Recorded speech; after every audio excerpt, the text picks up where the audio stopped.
Hello and welcome back, my vicarious viewers. What's up, guys? What's up, Humphrey? Hi, Hart. What's up, John?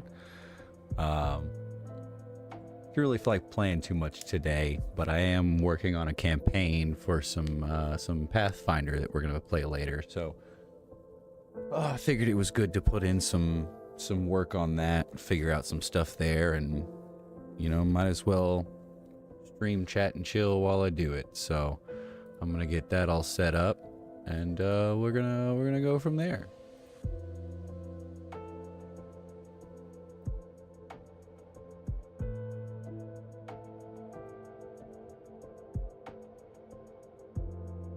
Yeah, okay. And then switch that bitch over, and there we go. This is welcome to my screen. So this is the GM core.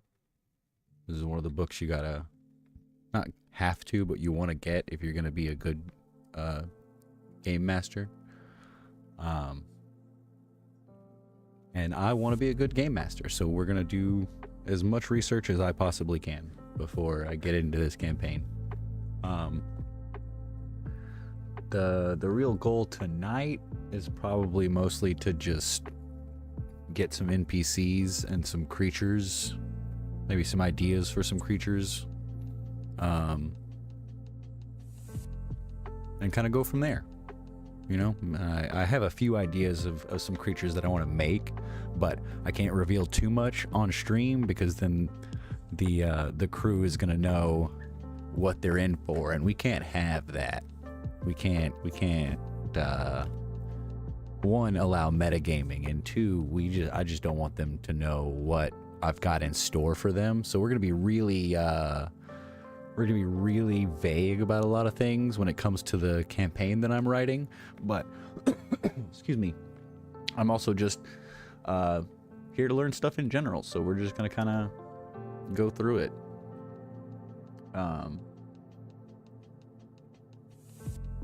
So this particular book is a lot more about actually being a GM than anything. It's as you can see, it's got the introduction, special considerations, running encounters, running exploration, running downtime, difficulty classes and rewards, which are important things. The difficulty classes are not necessarily going to come into play, but the rewards we want to learn a little bit. They're all starting at level 1, so it's going to be pretty basic. But and then I need to, the building games. I got to figure that out because there's a couple of things I need to learn about building games. But I have the GM core. I've got a lot of books, but I've got the GM core. I've got the Game Master's Guide from the Beginner's Box, which comes with actually a whole campaign in it, but I doubt we're actually going to play. Well, we might play this one at some point, so I probably won't go too much over it, but this is just out in the world. This is, they could go find this on their own if they really wanted to, so I'm not too worried about that.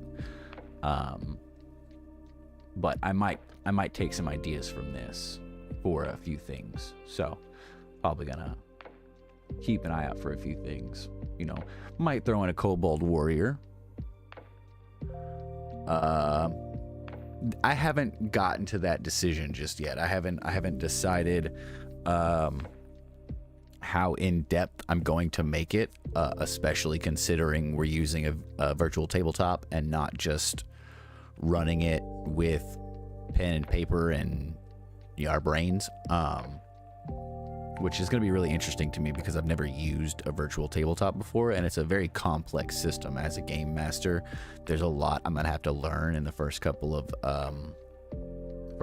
sessions we have. That I know the first one for sure we're probably not going to stream because there's still a lot of that we all have to learn about the virtual tabletop we're using. And if it just gets too crazy and complex, I might just try and convince them to switch to pen and paper and just podcast type stream it. But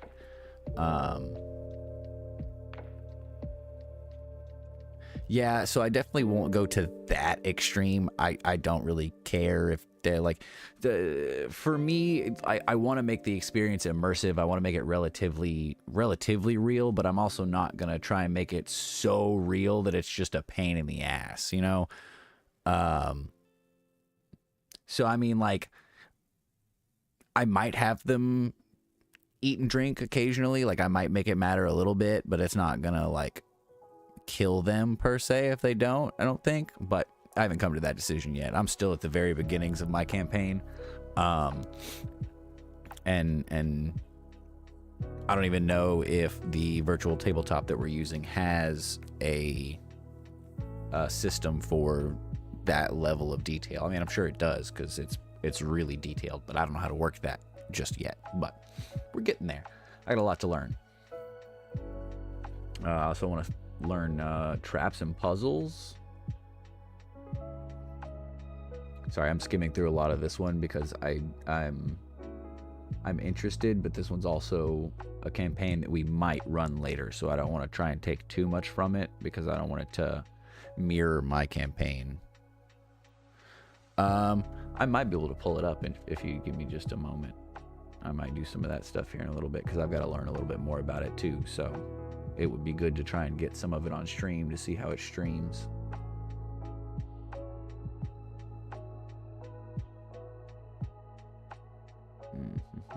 Lots of kobolds in this one, so I'll probably try and steer away from, for the most part.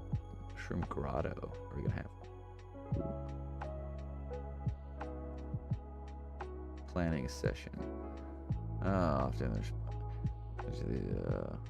Often the responsibility of scheduling the game falls on you as the GM, since you have to prepare the game between sessions. This is very true. I'm actually waiting on the rest of them now. Plan a time for everybody to arrive.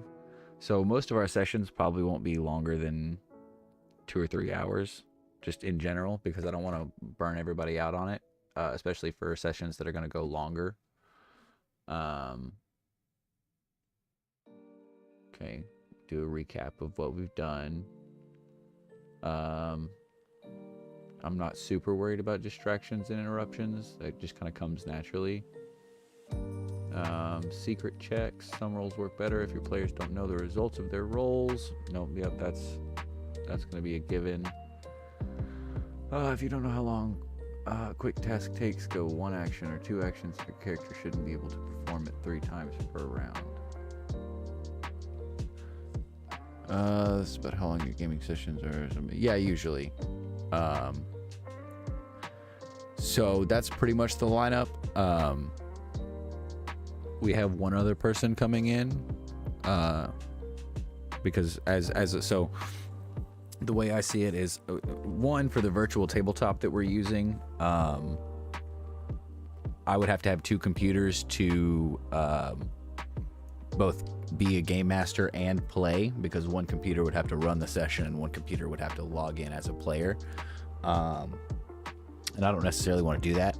So for the first campaign, or at least my campaign, I will be the game master, and usually more often than not, there is a lot to know, but you as a player don't necessarily have to know as much as I have to know as a game master, which comes down to, again, if I were to be the game master of a game, I'm not going to have a character. I might have an NPC somewhere in there that would be kind of like fun, and might help them along occasionally, but I refuse to have an actual like player character while I am game mastering, because it's too easy to metagame and use that knowledge to my advantage. And I've had that experience. That was my first D&D session. My GM used his meta knowledge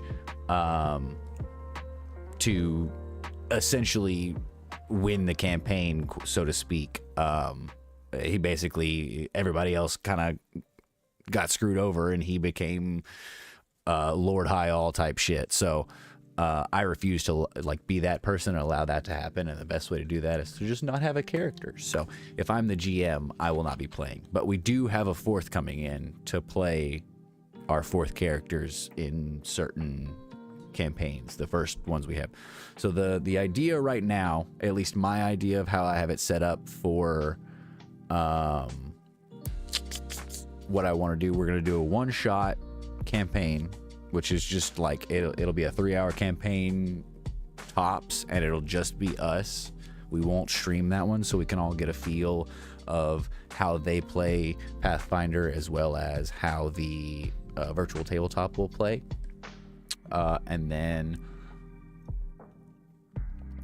we'll probably do the beginners campaign, which is one of the things that I'm scrolling through right now, actually, and looking up certain that big campaign that I just scrolled through with all the kobolds and stuff. That's probably the first campaign that we're gonna do on stream.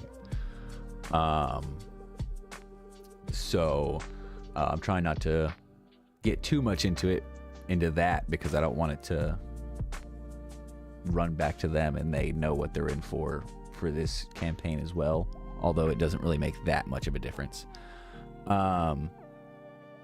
Yes, yeah, so this campaign right here, this one that I just scrolled through, this is the map for it. This is the first map one of the maps we get. This campaign we will stream if we play this campaign. I haven't talked to them about it,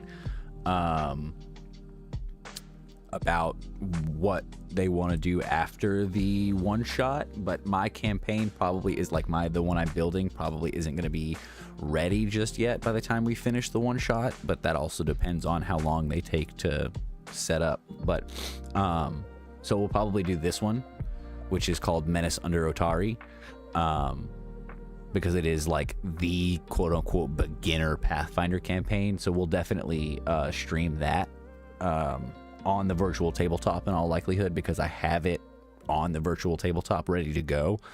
So that one will definitely be streamed.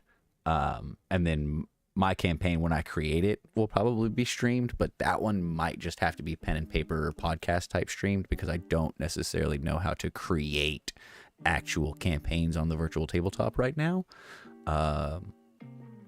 So that one may come later, but we'll burn that bridge when we get there. It seems relatively easy, and I've got plenty of time to learn more about it, but right now we're just waiting for the other 3 people to let me know when their schedules are ready, so we can do the one shot, so that we can move forward with it.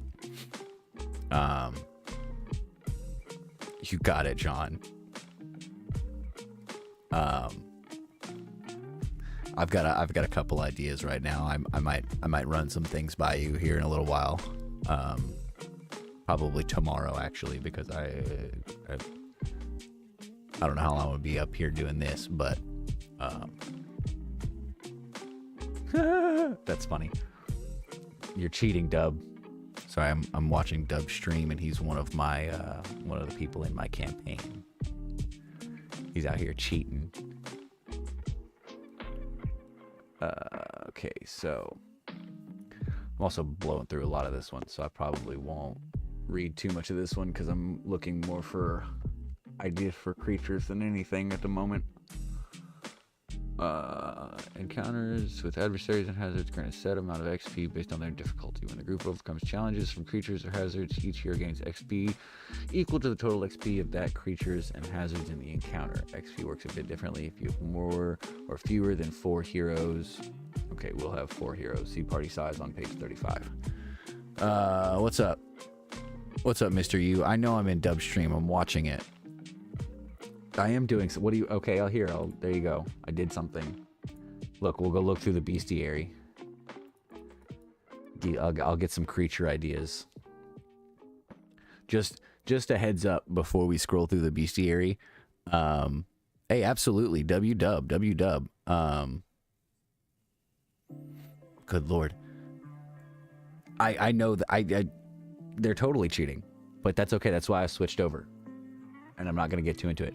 So this is in alphabetical order and not like by level or anything like that. So it's not going to be like, we're going to be scrolling through monsters and it's going to go like big monster, little monster, like not even a monster. Just so everybody knows. So it's going to escalate quickly as soon as we get to the first monster. here. Each sidebar in a creature's action is marked with an icon, identifying the type of information it contains. Okay. See, like the very first creature is not even a monster. It's like a divine being. The caretakers of reality, like, let's see, they're tiny, and Aeon, whatever Aeon means. Aeon divinities. Whether the Aeons serve an actual divinity, a philosophical concept, supreme oneness is a topic hotly debated by planar scholars.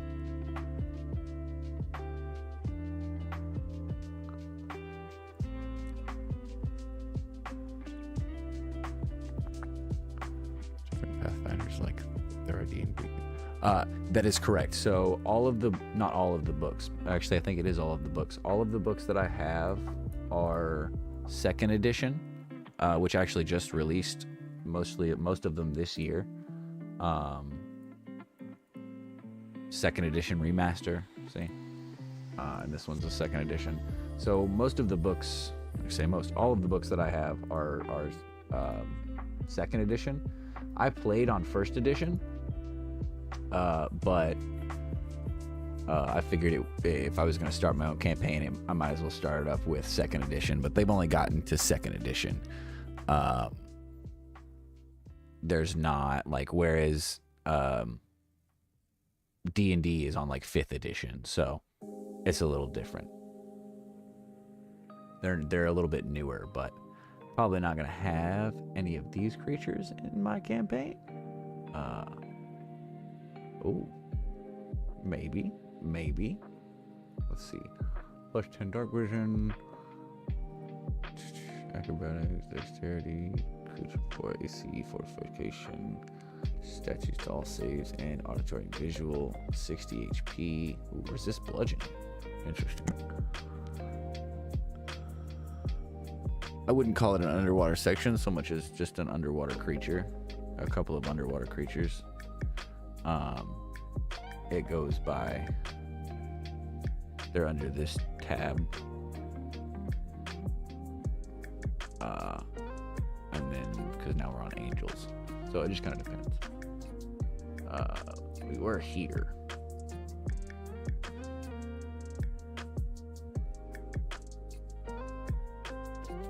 I'm looking for like weaker creatures right now for the beginning of the campaign, and the beginning of this book is all like super high level stuff. I could have I don't know if I'll have an underwater section. I might have water stuff. We're gonna see. I've got a couple of ideas. I know there's definitely gonna be well, that depends. So it really depends on where they go. The path that they choose will decide what they face. Basically, at the beginning of the campaign, they're going to have choices, and those choices decide where they go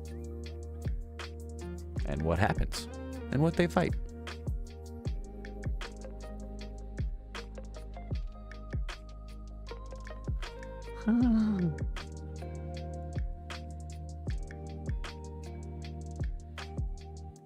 Okay. Do animated objects.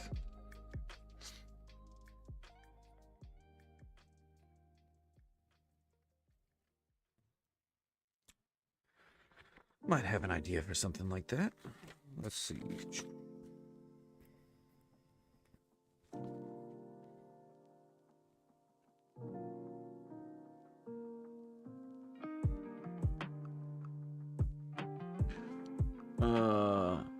They are not very strong. Not very strong at all. It depends on the object itself. Like, for example, the animated broom only has 6 HP, whereas the animated armor has 20. So, and the animated statue has 35. So it really depends on the creature itself. Vampire Masquerade. Excuse me. Good lord. Is that like a specific campaign for Pathfinder. Dunka, thank you.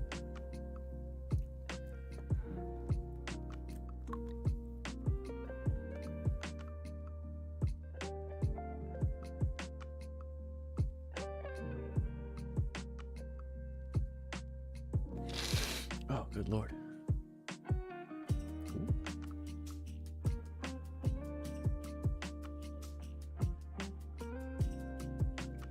Might have something like that in there.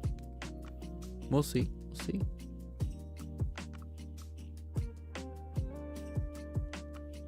Ah, okay. Interesting. I might have to look into it. Oh, excuse me. Nose.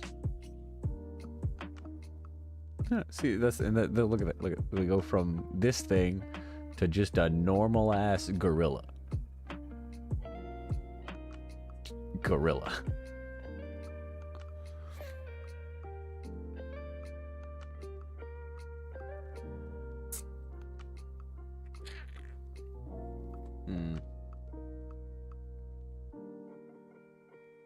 Fables wanted to be something like this, but I don't think he knew that.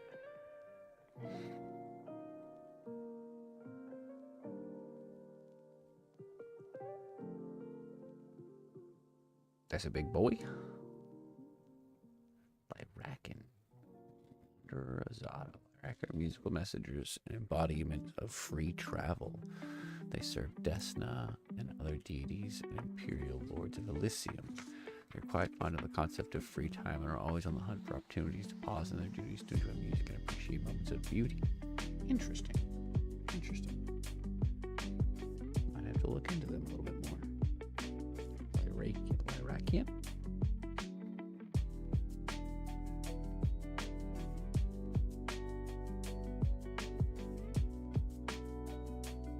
I mean, she's like a big fairy. Well, she's tiny. It does say tiny. So yeah, fairy. Pretty much.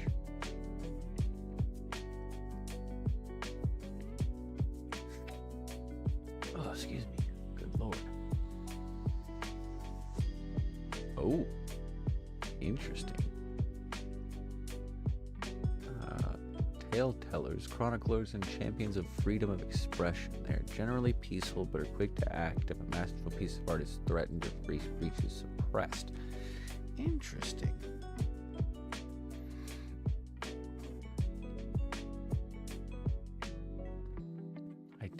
Ideas. Fiend hunting knights of Elysium, champions of the freedom to take up arms against oppressors and other evils. Banshee. You have a good night, John. I appreciate you coming out. Oh, that's interesting. Gargantuan. It is a gargantuan creature.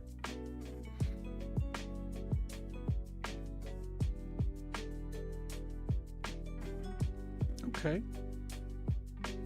Interesting.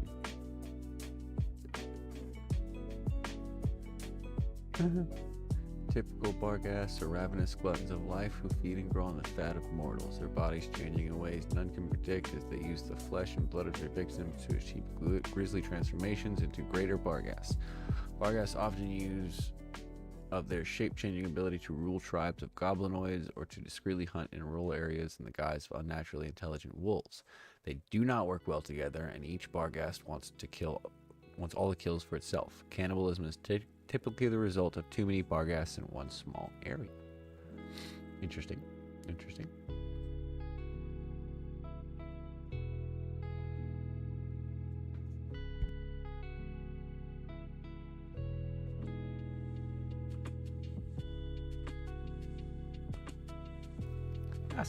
Basilisk just feels so basic.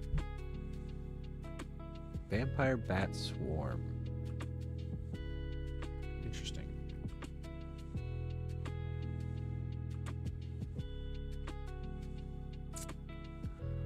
Bear beetle. Need this. This is important. Oh, is the only. Okay, so we have a giant stag beetle and we have a flash beetle. Flash beetle, 3-foot-long insect, boasts a pair of glowing organs on the back of the abdomen that give off bright light and continue to glow for days, even after the creature's death. Flash beetles are commonly herded and harvested by miners. Okay, so they're like fireflies on crack. Cool.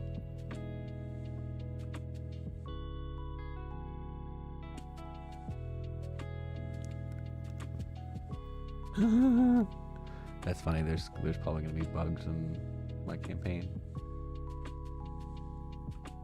The giant stag beetle is larger than a horse, and the sight of one flying, if slowly and somewhat clumsy, on great buzzing wings is unnerving. I'm pretty sure that's what this is.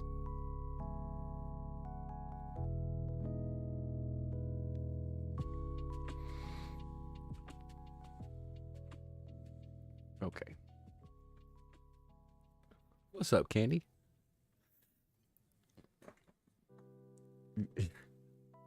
I mean, they're giant stag beetles. They're. Oh, you mean in the campaign? Yes, crack flies. Sure, I'll put crack flies in the campaign.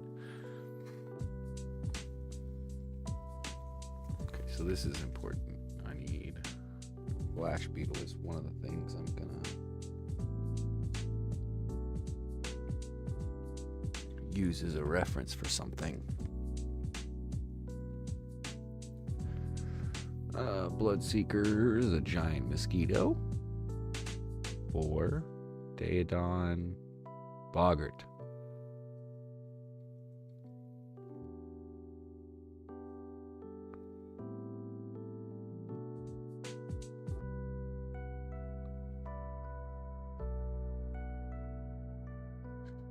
All right, crack. I don't know what that means, but I'll figure something out. Brain collector. Is that what you guys want to fight? You want to fight a brain collector? I'm pretty sure that's what this thing is.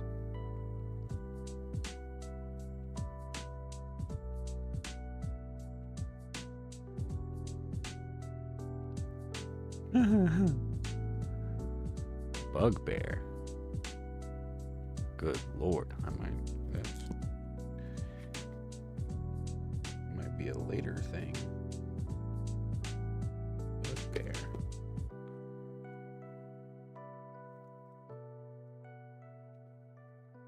I mean, that's fair. That's fair. You don't have to be worried. I won't put that in there.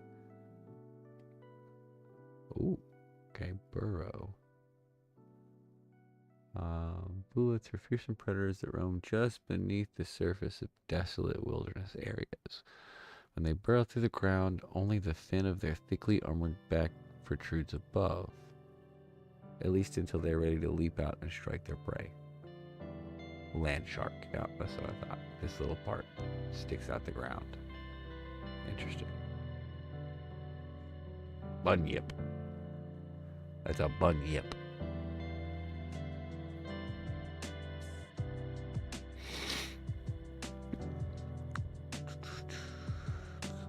Stalker. Oh my god. Oh god. Grouping the surface. Steel stalker make mischief. Each caligny serves a specific role and grows performance during special conditions. What did I say? Lurk in subterranean cities. Subterranean cities.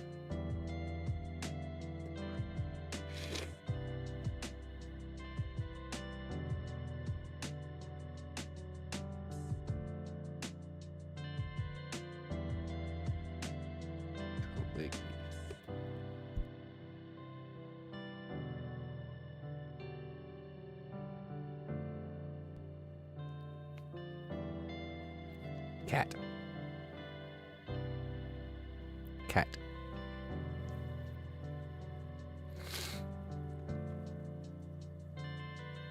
Cat folk.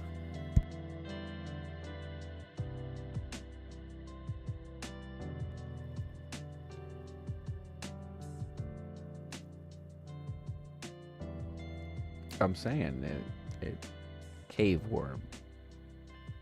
That looks juicy. Gigantic scavengers that bore through the depths of the world, eating whatever materials they find. Named for their distinctive colorations, these worms are ravenous and display overwhelming destructive capabilities. Purple worm is the most common and infamous. What other we got? Azure worm, crimson worm, centaur, centipede, changeling. One of our characters is going to be a changeling. It's going to be very interesting. Chimera. Chul. Cloaker. Oh, that's interesting. Weird and paranoid creatures that dwell in the dark lands. Cloakers resemble hideous flying manta rays, crafty and careful hunters. Their motivations, their patterns of attack, and even their societies and history are often an inscrutable jumble of contradicting reports, confused rumors, and terrifying accounts.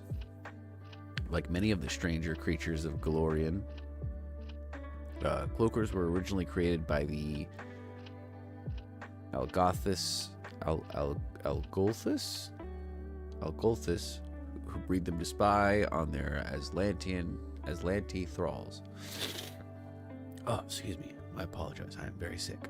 Not really. It's mostly just allergies at this point. Upon the fall of the Aslanti Empire, the Algolthus cast out their cloaker creations, who in turn fled to the lower reaches of the Darklands. Amid the vaults and twisted corridors of their new home, their attitudes, particularly regarding their apprehension towards their former masters, changed dramatically. Interesting.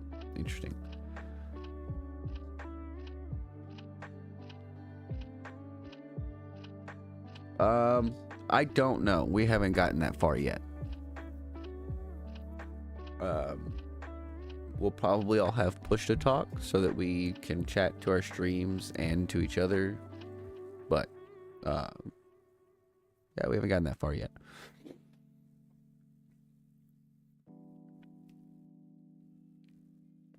Cockatrice. I know this thing. Crocodile. Cyclops. Great Cyclops.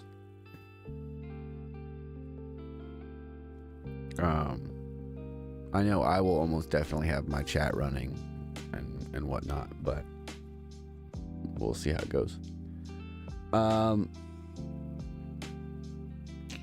So it's not really how long. I've only played a few times. But the first time I played was probably 7 or 8 years ago.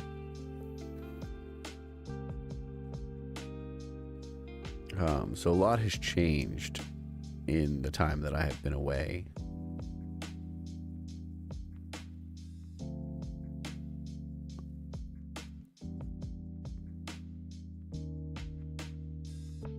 That would be a Lueco Daemon? I don't know how to say that.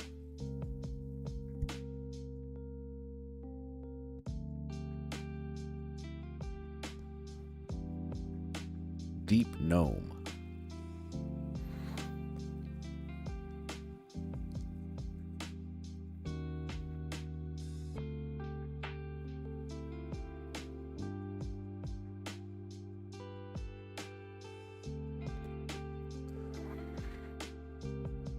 Demon.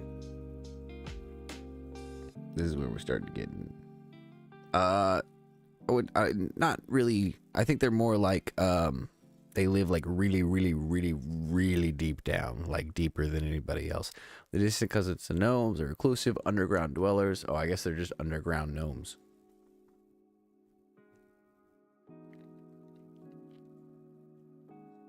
Yeah, I guess they're just underground gnomes. Gnomes that live underground compared to the gnomes that live above ground. Quasit. Succubus.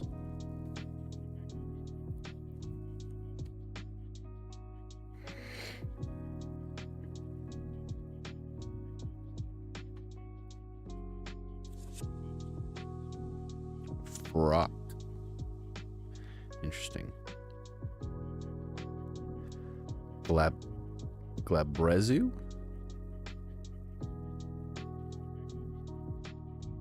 Shemhazian. Mutilation demon.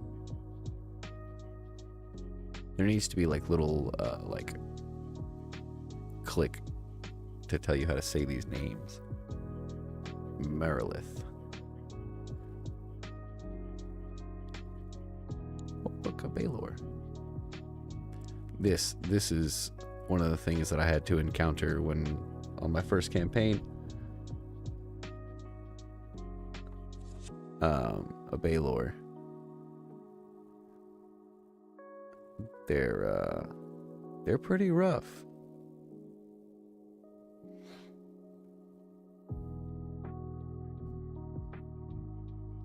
Yeah, this was the end creature that we fought at the end of the campaign. This was the big boss.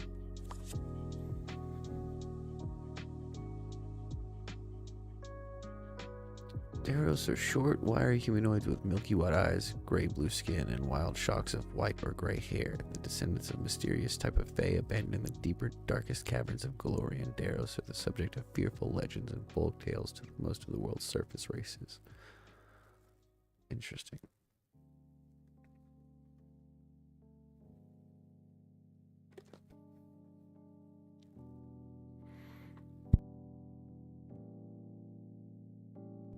Oh, I died. Well, technically, I became a Baylor myself and was sent to another dimension that I became the ruler of. But no, that was the campaign that my DM won, basically.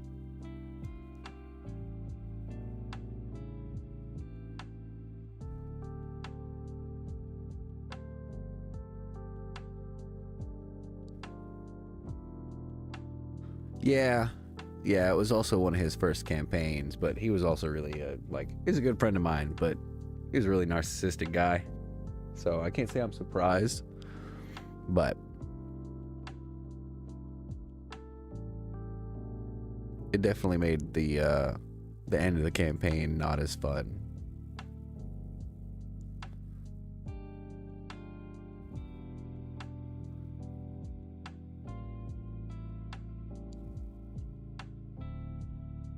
Deinonychus, that's a dinosaur. These are dinosaurs. Why are there dinosaurs here? I'm just gonna throw a whole dinosaur campaign. What's up? Hi, Ember.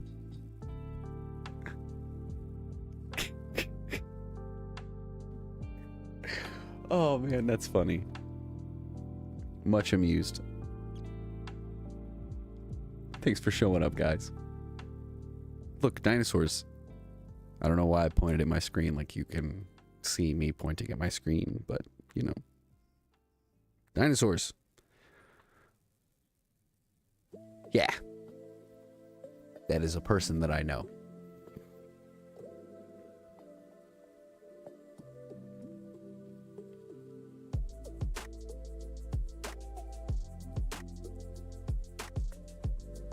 It's very weird to me that there are dinosaurs in this book. And then we get dog. Same universe, by the way. Dog. T-Rex. Same universe.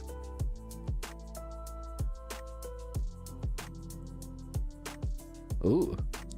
The doppelganger. Natural forms doppelgangers are human creatures with flesh of interdimensional color. Features that lack fine details, as if unfinished. As masters of mimicry, they usually their abilities to impersonate others in devious ways. Interesting.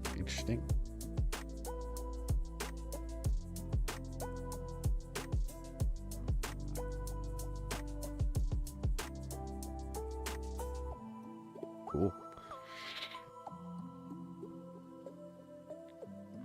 Dragons.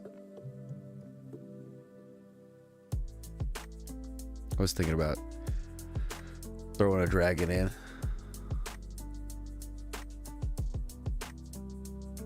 but there's so many I don't even know which one I would do and where.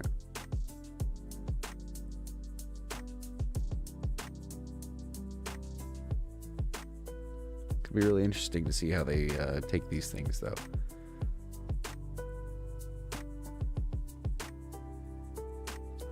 Not necessarily. It's more like I have to keep in mind what kind of characters they're playing, as well as what their strengths and weaknesses are, to put up a dragon that's not going to be super weak. They're not just going to kill it right off the bat, but while also being able to put up a good fight. So, like, for example, the young white dragon, white dragons are spellcasters. Whereas, like, the red dragon is also a spellcaster. They're probably all going to be spellcasters now that I'm up here looking at it. But we're going to find out. Yeah, they're all spellcasters. So all dragons are spellcasters, apparently. Let's see what the differences are then.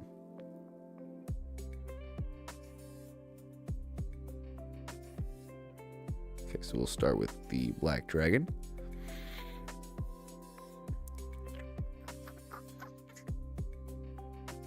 Acid amphibious. Black dragons' lairs are foul as their souls. The floors are littered with rotting meat and plundered treasure lines, the muck and slime of their dank caves amid twisted roots and creepers. Such places are often crawling with pests, snakes, and slime. Though they claim natural caverns when they can, they make do with areas of dense, twisted vegetation within a swamp. So it's probably where they live more than anything. Blue dragons. That's an ancient black dragon. Blue dragons are the sleek and poised cosmopolitans of the chromatic dragons. Their brand of evil is organized, manipulative, and regal. Okay, so black dragons are dirty. They're foul. They're tepid. Blue dragons are the opposite. They're the organized brand of dragon. Most contemplative. How are you most, as well as the most approachable? Okay, so green dragons are the ones that you're more likely to have a conversation with. Red dragons are the largest and most powerful of the chromatic dragons. Red dragons are a menace to civilizations everywhere. So they basically, red dragons are just assholes. And then we've got white dragons, the most feral and least intelligent of all the chromatic dragons. White dragons are brutish, predatory, and chiefly motivated by self-preservation. Nearly all other dragons look down on white dragons as hopelessly hot-headed and dull, though this does not make them any less dangerous. In fact, it may mean the opposite. Okay? Dummy dragons. Look at that face. Look at those eyes. Not a thought. Not a thought between those eyes. Not a single thought.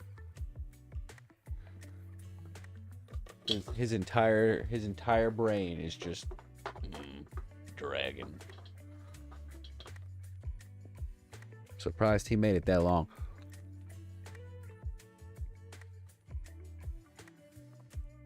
Oh, we have metallic dragons. Interesting.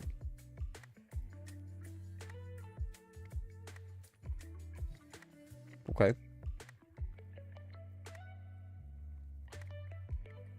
Interesting.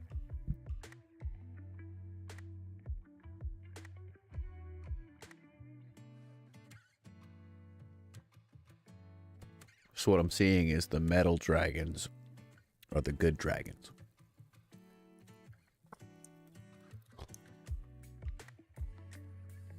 Negative. They seem to be friends.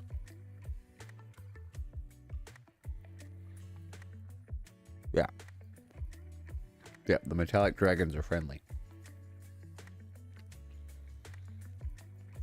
I also don't think they're made of metal. I think they're just metal colored.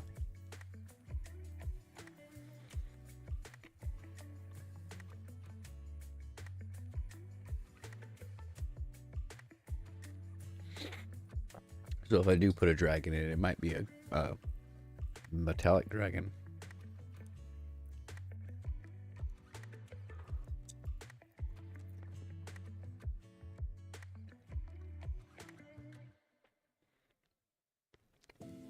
Interesting.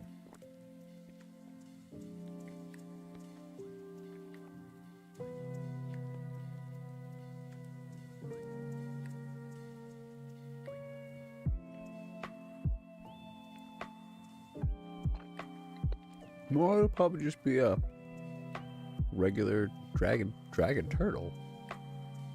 Oh.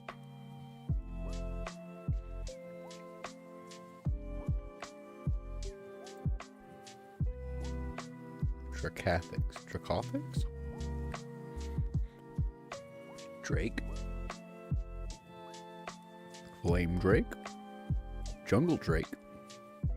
Wyvern? Frost Drake? How do we go from... Why is Wyvern just in the middle of all of that?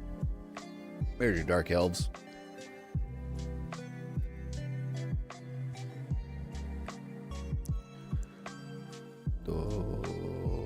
Unlike classical dwarven practitioners of magic, Duergars have embraced the practice of occultism. Interesting. Dullahan, the good old headless horseman.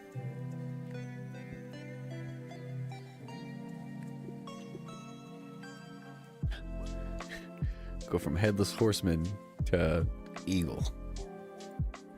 Eel. Oh, those are ugly. Those are so ugly. Oh, what it...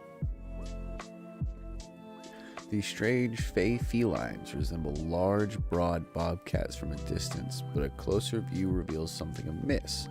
Their forms ripple and billow with heat, and their eyes glow from within as if they contain tiny flickering flames. The pungent scent of rotting leaves smoldering in a bonfire cling to their fur.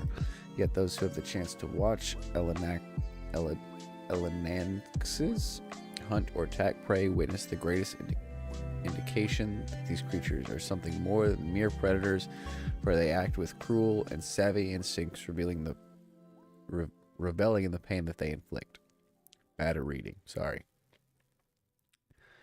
Elemental air, storm lord, elemental hurricane, elemental earth, stone mauler, cinder rat, living wildfire, salamander, fireworm, air mephit, earth mephit, fire mephit, water mephit. Ooh. I'm sorry I asked. Brine shark, living waterfall, quatoid, tidal master, elemental tsunami, elephant. Yes, tornado cat. Yes. Ether spider, Etin, fairy dragon. Oh, that's interesting.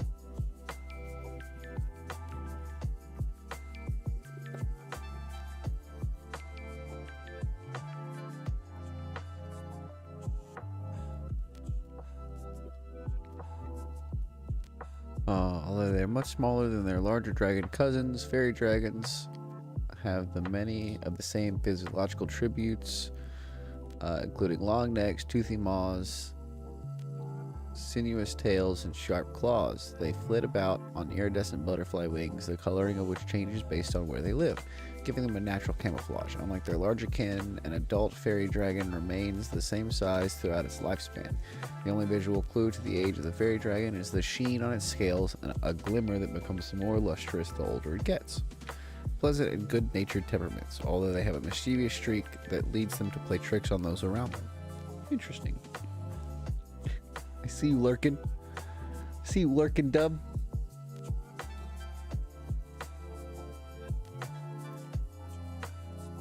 Look, we'll make you fight one of those.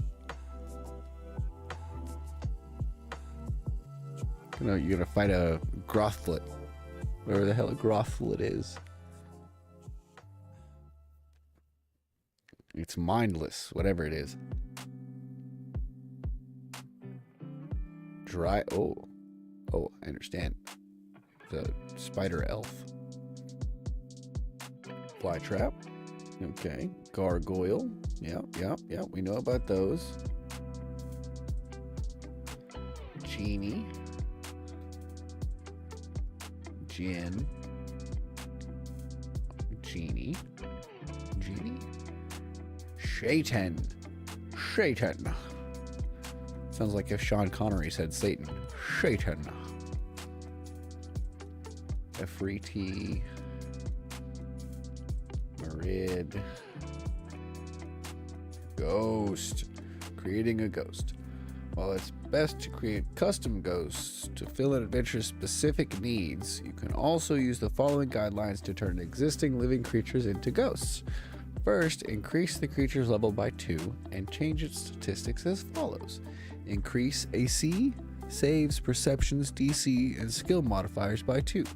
Increase the most appropriate melee attacks modifier by 4 to become ghostly hand, and other attack modifiers by 2. A ghost has a strength modifier of -5 and a constitution modifier of +0. Do not modify the ghost's hit points due to its new level. Interesting.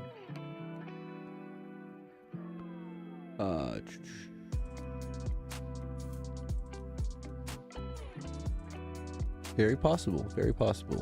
It'd be kind of difficult. It would be pretty boring, depending on who you had holding your vessel.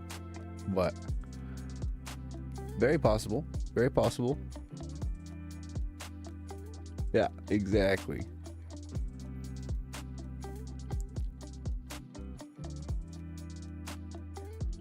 Interesting. So you can apparently ghoul any creature?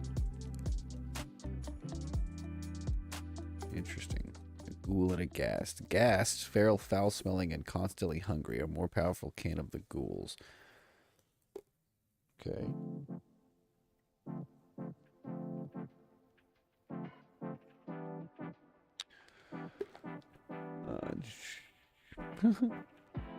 Somebody would find you. Maybe, depending on your luck. Giants. And we're just in the F's. Cloud giants, storm giants, rune giants. Gibbering mouther. This is a gibbering mouther. Feels like it should be in the forest. Gimmerling. Gimmerling is a small shape-shifting fae who stage ambushes to sate their endless hunger and childish greed.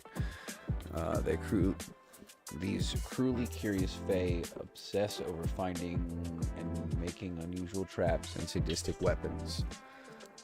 Interesting.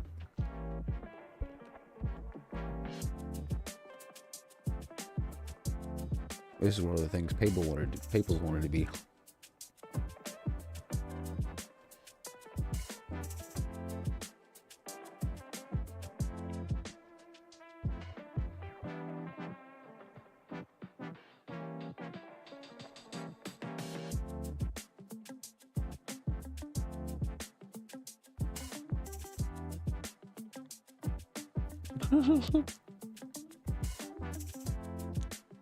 Oh my god, that's fucking Gogatath.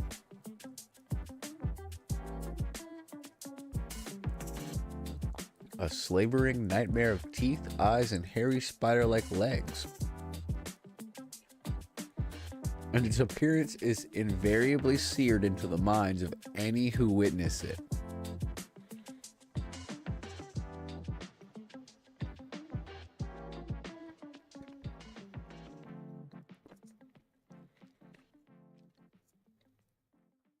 Interesting. It's a Frankenstein. A flesh golem.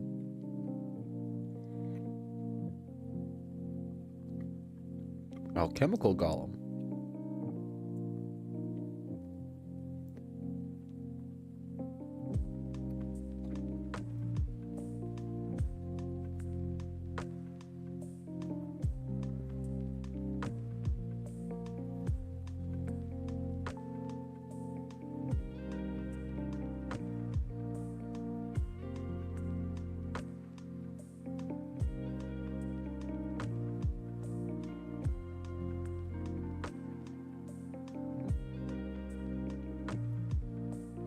Interesting.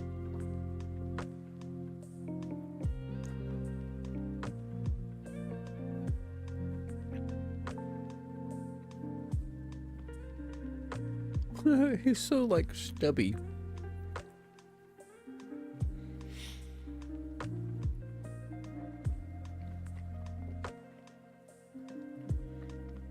Yes.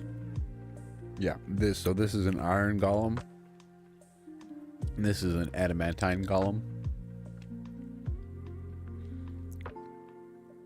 Both made out of metal, yes.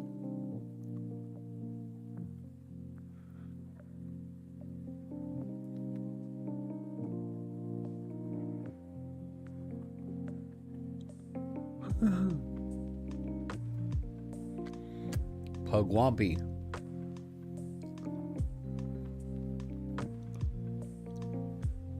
Jinkin.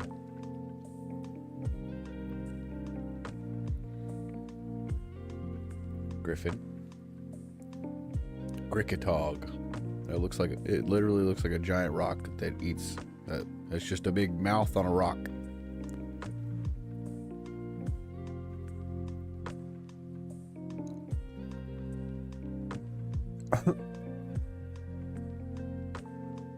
We can apparently burrow through dirt and stone at full burrow speed, leaving no tunnels or signs of its passage.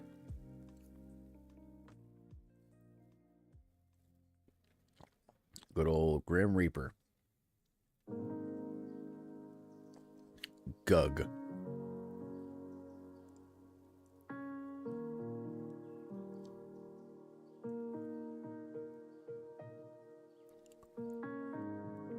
Guthaloth.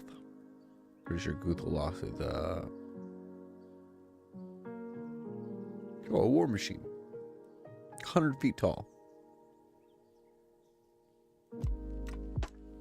Hag.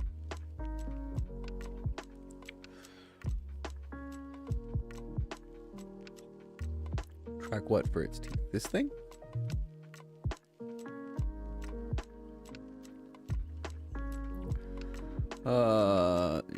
Yeah, I would, because it's 16 feet tall and weighs 2,000 pounds. Oh, the rock. I'm pretty sure its teeth are made out of rocks, too.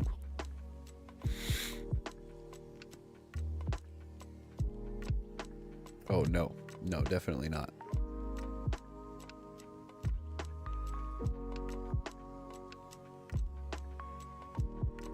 Interesting. Good old night hags. Harpies, hellhound. Hobgoblin. Pables is going to be a hobgoblin.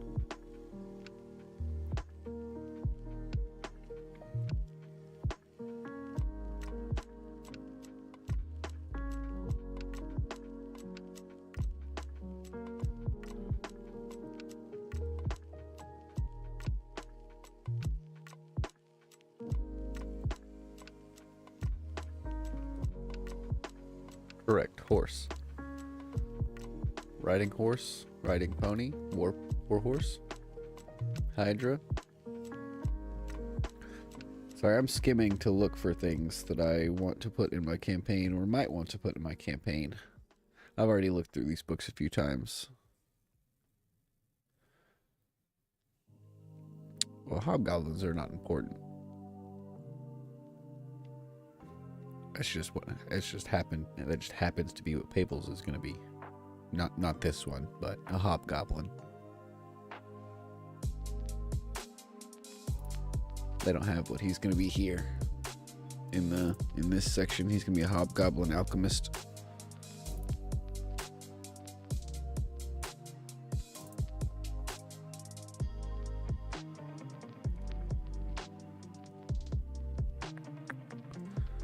Look, this is the kobold warrior from the beginner's box.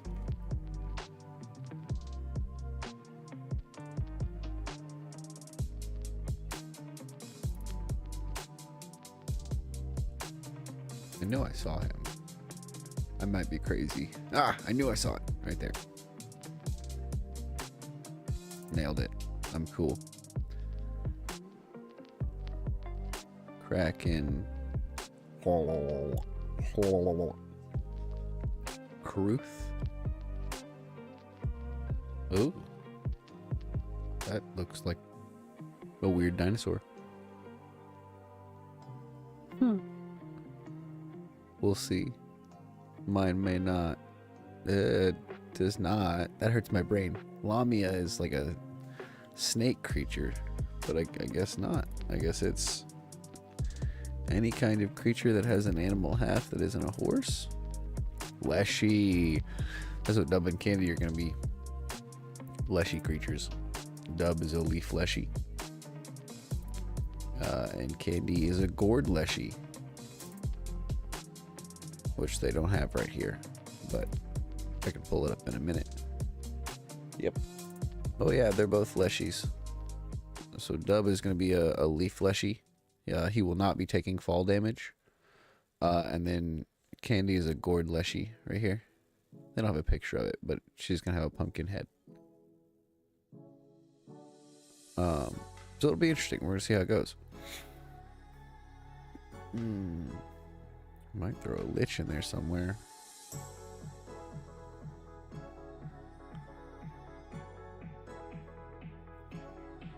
Demi-lich. Demi-liches are formed when a lich, through carelessness or by accident, loses its phylactery. As the years pass, the lich bodies crumble to dust, leaving only the skull at the seat of its necromantic power. The lich enters a sort of torpor, mind left wandering the plains in search of ever greater mysteries. The lich gradually loses the ability to cast spells, and its magic items slowly subsume into its new form. Negative energy concentrates around the skull, causing some of its bones and teeth to petrify with power and turn into blight crystals. The resulting lich skull, embedded with arcane gemstones, is suffused with palpably powerful magic, forms a creature called a demi-lich. Interesting. Oh, look, there it is right there. A demi-lich. The extra person is a changeling, halfling. Hold on, I can pull up the...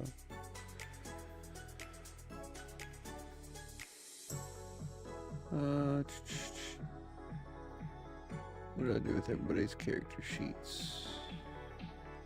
Do I have them in here? No, I should. What did I do with everybody's kill? That's not what I wanted. What did I do with everybody's character sheets? Modules. No, wait. Yep, there's tables. Hobgoblin.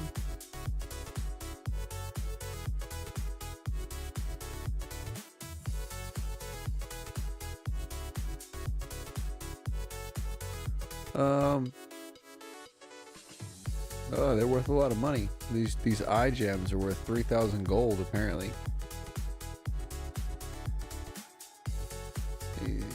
That's still payables. And whose is this one? That is Dubster. Which means this is probably... Yep. It is a halfling changeling witch. Is our fourth character.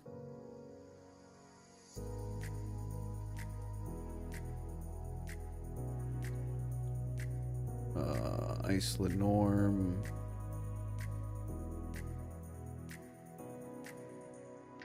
Lenorm treasures. Lizard. Giant gecko. Let's see.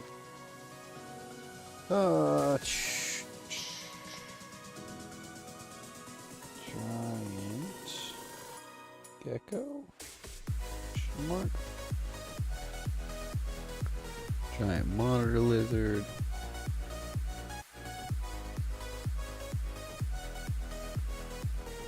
Lizard folk. Manticore. Super dangerous creature right there. Giant mantis. Medusa. Merfolk. Mimic. The older the mimic, the more creative its guise, but within practical limits. For example, a mimic can appear as a neatly organized bookshelf with a single book out of place, a dried up cistern with something glittering in the center of it, or an inconspicuous wooden door with a conventionally placed peephole. Conveniently placed peephole.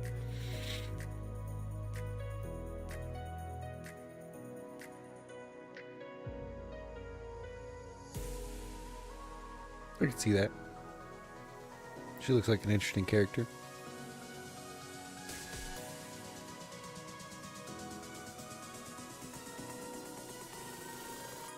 Adhesive. The mimic is coated with an adhesive slime, and a creature that hits the mimic is hit by the mimic or otherwise touches the mimic must succeed a DC 23 reflex save or become grabbed.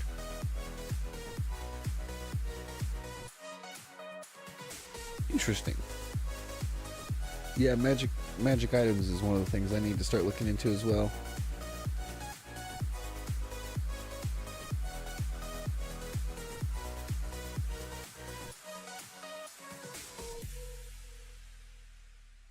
Makrati? Ooh.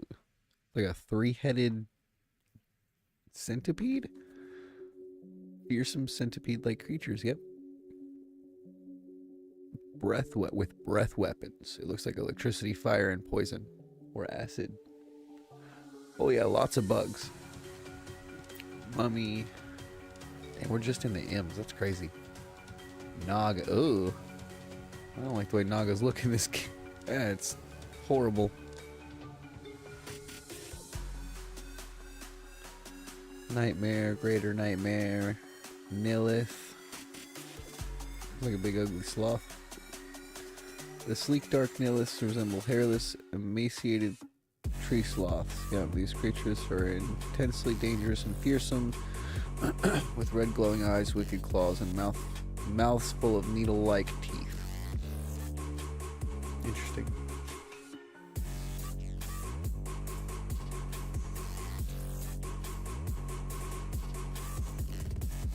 Dryad Queen. Giant octopus. Ophalth?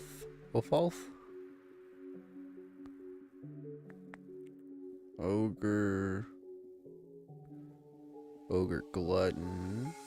Oozes. Good old oozes. There's sewer ooze.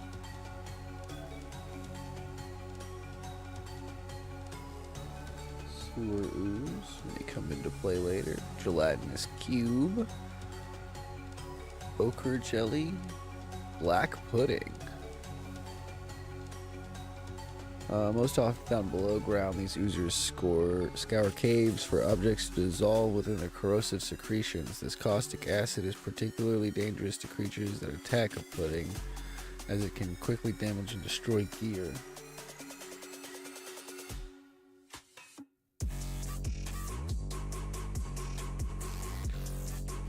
Black pudding, that's what it says. Black pudding.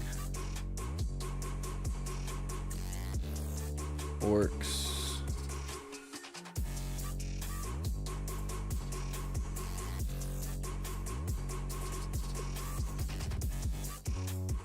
I need to start looking at traps.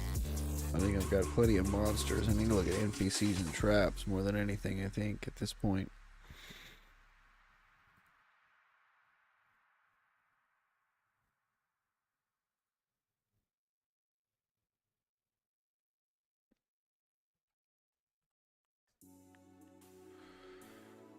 I'm gonna go traps, hazards, and building hazards, 98 and 109.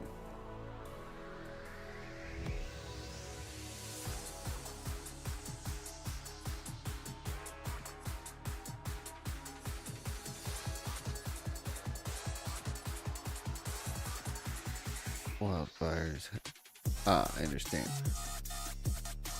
The group fails to detect the hazard and the hazard triggers a standard part of traveling, such as stepping on a plate. Most hazards have reactions that occur when they're triggered. For simple hazards, the reaction is the entirety of the hazard's effect. For complex hazards, The reaction may also cause the hazard to roll initiative, either starting a combat encounter or joining one already in progress. Okay. And the hazard continues to pose a threat over multiple rounds. Some hazards have a triggered free action instead of a reaction. For instance, quicksand can suck down multiple creatures per round. Interesting. Okay. Routine, resetting a hazard, disabling a hazard. You have to do checks for that. Repairing a hazard? Interesting.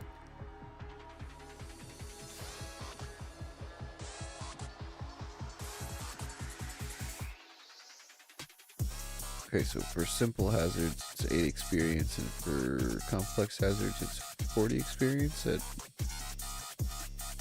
no level.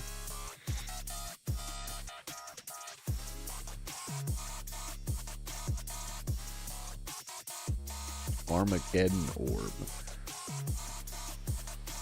Bottomless Pit. Yeah, you're probably right. Electric Latch Rune, Fireball Rune.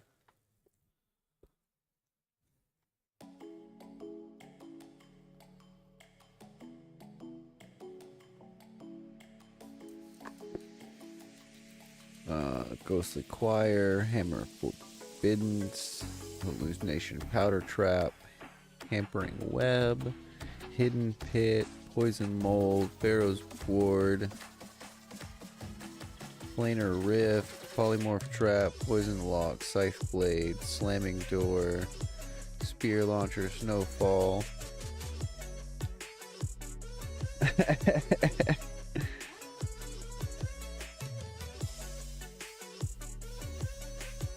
Yeah, I imagine. I'm kind of just blowing through a lot of stuff right now to get some ideas for things. It just helps me work out my brain sometimes when I do things like this.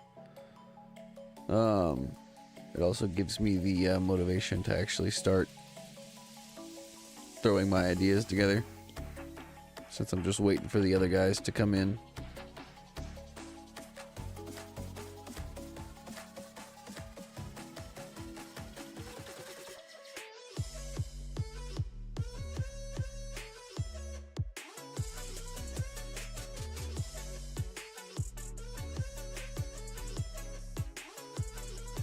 Designing a simple hazard, make sure to select an appropriate trigger and effect. Okay, hazard offense. So a level 0 trap has a plus 11 attack. Plus their standard attack?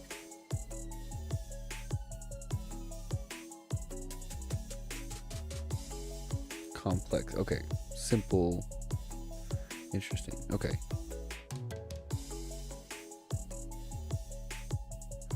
Seems like simple traps do more. I guess because they only have the one instance. That makes sense. I wouldn't doubt it. Build my own creatures. I might do some of that. Well, I actually am doing a little bit of that. Building my own creatures. But I'm basing them off of other creatures. So I'm pretty much doing this. Reskinning a creature.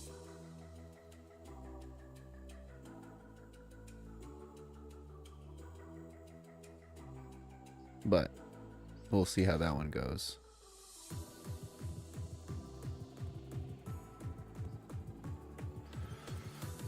Well,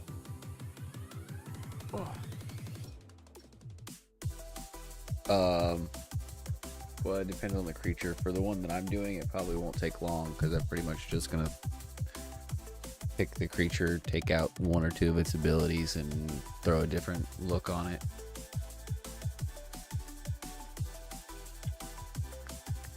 Something I was thinking of.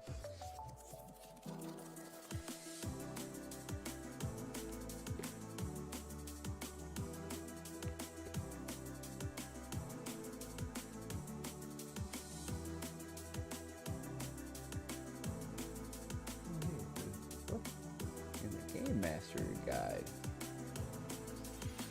It must not mean this Game Mastery Guide. They got bandits in here somewhere.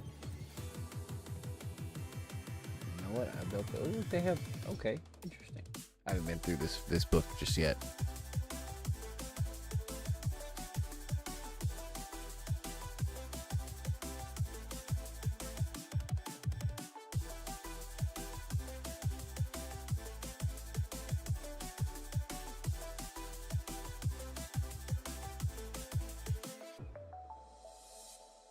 Animated armor. Basilisk boar. This is pretty much got a relatively interesting. I did not have the bestiary one in the Game Master's Guide.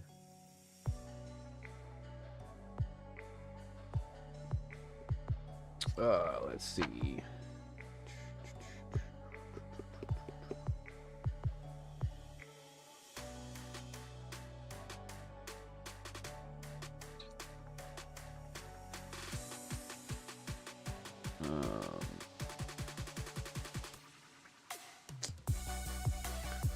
I am going to go ahead and see about running the virtual tabletop.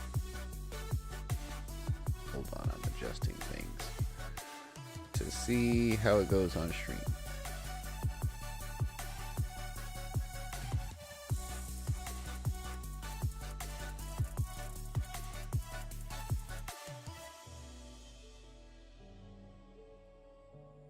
We're going to open Foundry.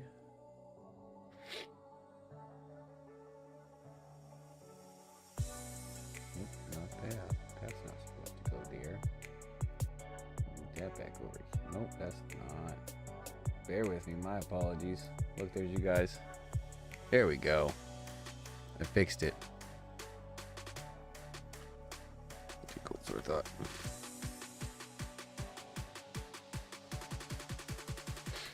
So this is the virtual tabletop we're going to be playing on.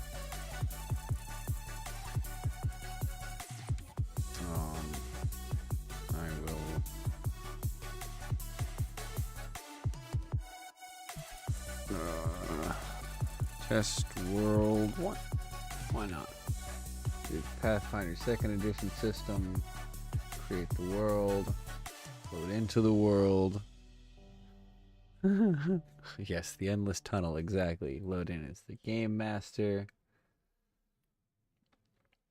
So this, close that. This is what I see when I start the virtual tabletop by myself as a game master. So what we're gonna do is go over here to manage modules. I'm gonna do the Pathfinder beginner box. It's gonna do a little reset for a second. And it's gonna have, and I'm just gonna go to Pirate King's Plunder. We're gonna import that adventure. And it's gonna teach me a little bit about this. And we're gonna have a slight Pathfinder run. So, Pirate King's Plunder. In Pirate King's Plunder, you won't advance through the story by reading the journals in chronological order. Instead, at the end of each entry, you'll be presented with a set of choices. The decisions you make will lead you to different entries, which you can follow simply by clicking on the inline link. So, player resources. The Adventure Steps journal contains... Oh, there we go. Every step of the adventure, and you'll navigate through it by making choices by clicking on the options at the end of each entry. You can use scratch paper page to help you keep track of any actions you perform and items you pick up along the way. Okay. Some of the adventure steps may require you to deal with a threat before you can progress. Generally, the description will tell you how to resolve the situation. If you find yourself in combat, the combat reference page has a summary of the relevant rules.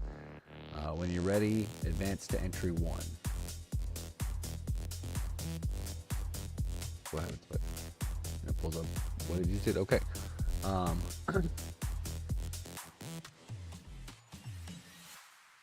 That's the picture. So we're gonna come over here. You're a wandering adventure. You are a wandering adventurer visiting Otari, a small town on the coast of the Stormland Isles, an enormous island magically raised out of the ocean by an ancient god. We're about to find out. I'm starting here. Otari is renowned for its lumber and fine wooden boats, but that's not what brought you here. You came here looking for adventure. Word has it that a vicious beast is preying upon the town's livestock, and the mayor has offered 10 gold coins to any hero who can put an end to the menace. That kind of money would pay your expenses for a month. After asking around at a nearby tavern called the Crow's Casks, you learn that most of the attacks occur on the west side of town, not far from the shore, what seems to be the best place to start your search. WWW. You gather up your belongings and make your way out along the rocky beach to begin your hunt. It doesn't take long for you to find the entrance to a dark and mysterious cave.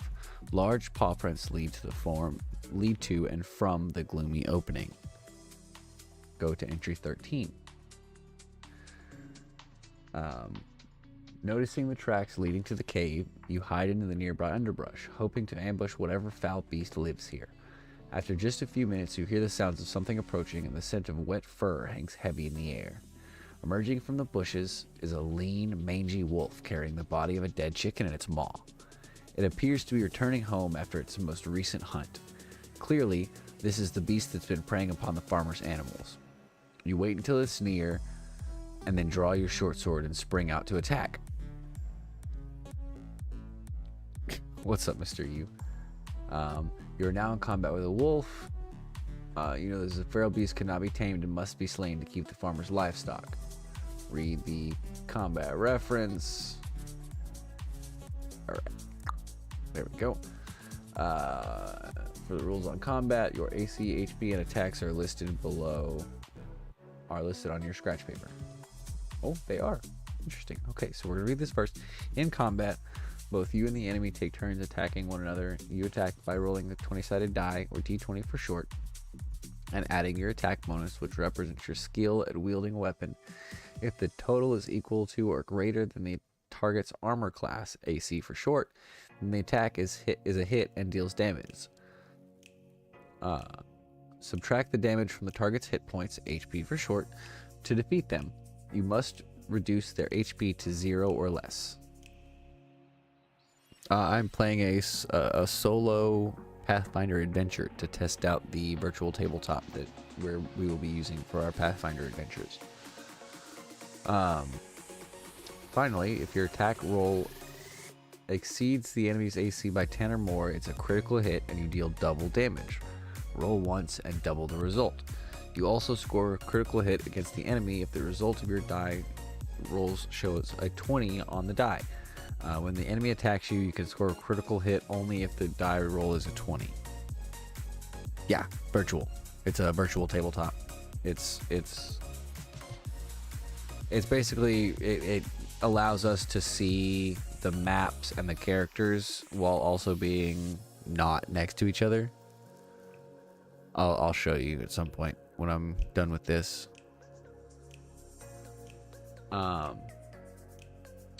Combat occurs in rounds.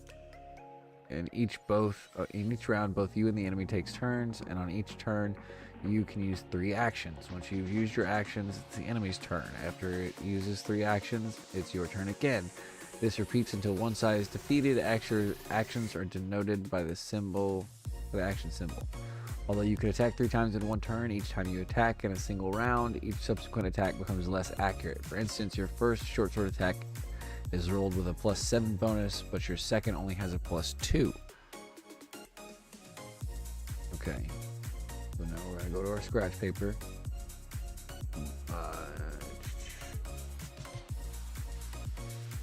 Okay. On your turn, you can use the following actions. Increase your each at the start of your next turn. Okay, but we're supposed to roll initiative, right? Okay, so this is... Hold on.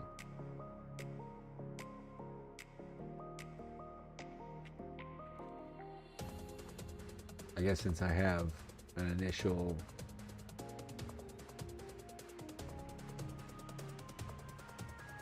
this makes my brain hurt.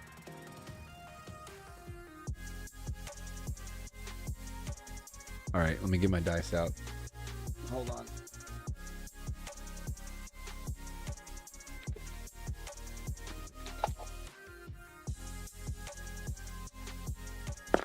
Shit. So I think for this one I just need a d20. So my AC is 18. Rolled a 13, which does not hit. So it looks like we're gonna do it again. That is correct. My brain will hurt less. It's just supposed to need to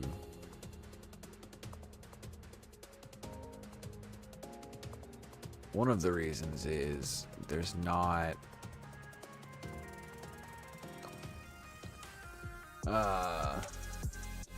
on your turn you can use the following action, but it doesn't say, like, there's not enough information to go on because it doesn't, like, here in the combat references it tells me all about combat and how it's supposed to work, but then it doesn't. I guess I'm gonna go first. We're just gonna, where did that even roll at? Oh, here. I got a 14, but that's my damage, which means it has 1 HP left. So I can roll with a second attack, which was 21, super dead. So the wolf is dead before it even started the adventure.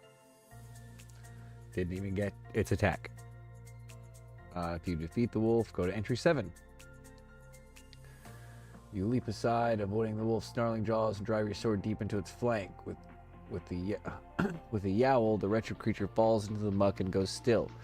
You clean off your blade and then wander into the cave to make sure that the wolf was the only one.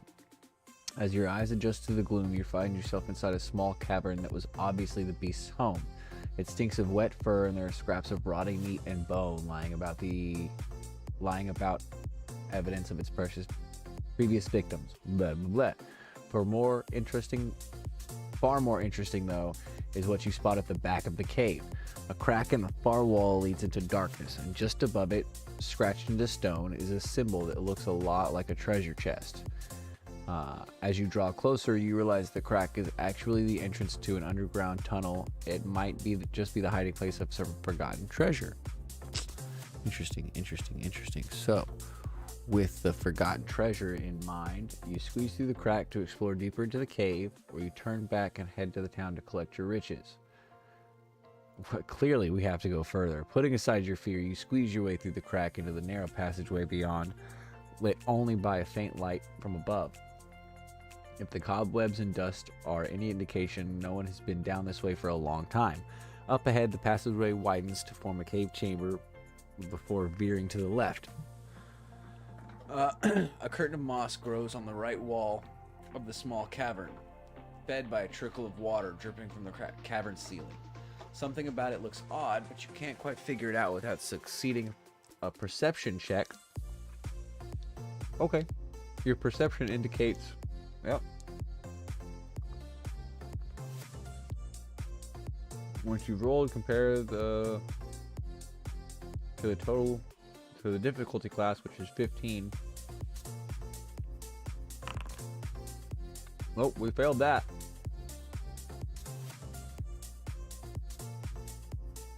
You look around, but fail to spot anything of interest.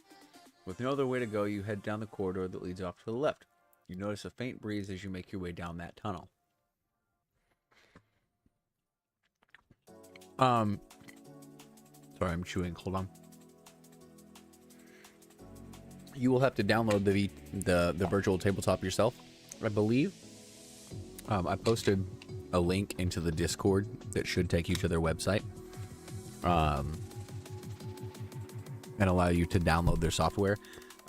You shouldn't have to pay anything. Just let me know, like, if it lets you download it, let me know, and I will send you the key to unlock the software, basically.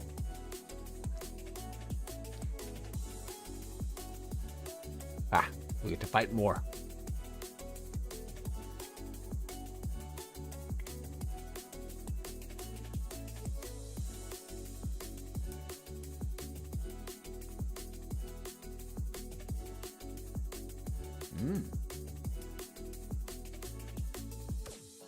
Okay.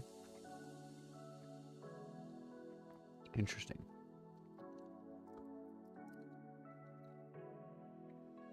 I now realize I did the wolf fight wrong, but that's okay.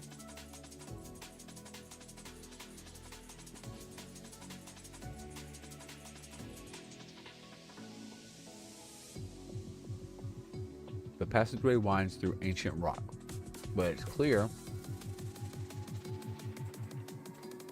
Starburst.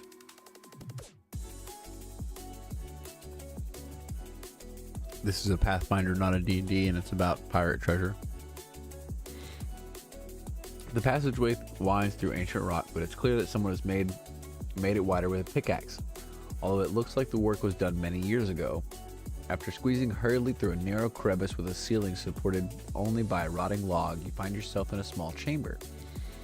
Roots grow down from above, breaking through the ceiling and letting in faint, dappling light here and there across the cavern.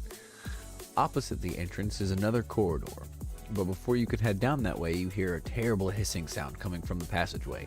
Emerging from the darkness is a gigantic snake with terrifying fangs.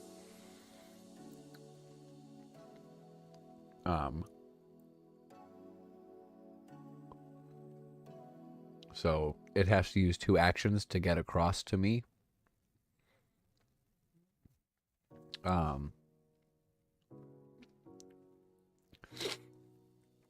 So it only gets the 1 action. So we're gonna roll a d20 for its first attack. Oh, that's my first attack. I'm dumb. So we're gonna ignore that 24 for right now. We're gonna roll his first attack, which was at 11, which does not meet my AC, so he failed that. So it is now my turn, and I rolled a 24, which does hit his AC, so now we roll a damage dice. We did 5 damage. So it has 3 hit points left. So we're gonna go in for a second attack, which also we got a nat 20. I guess we got an 18 because it's got a +2, so we didn't get a nat 20. Get another damage roll, and now it's dead.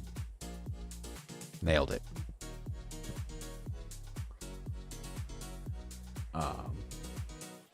So we killed that snake.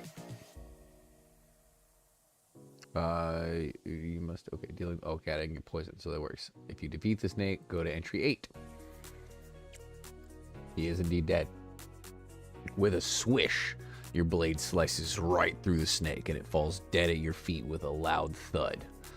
Stepping across its body, you check the room for anything of value. You find a very old, tarnished silver coin wedged between 2 stones on the floor. It must have been here for ages, but it will buy you a night at the inn back in town when it's all over. Add 1 silver to your scratch paper.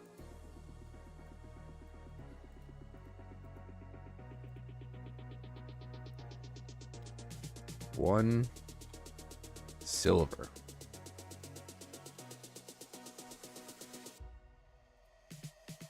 Perfect.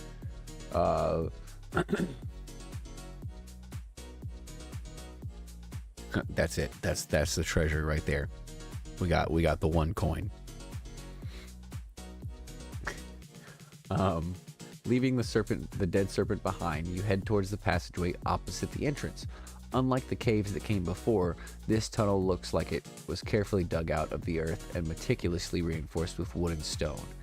After about 20 feet, the passageway forks, heading off to the right and the left. You can hear the faint sound of splashing water to the right, while a very cool breeze drifts out of the passage to the left. Which way do you go?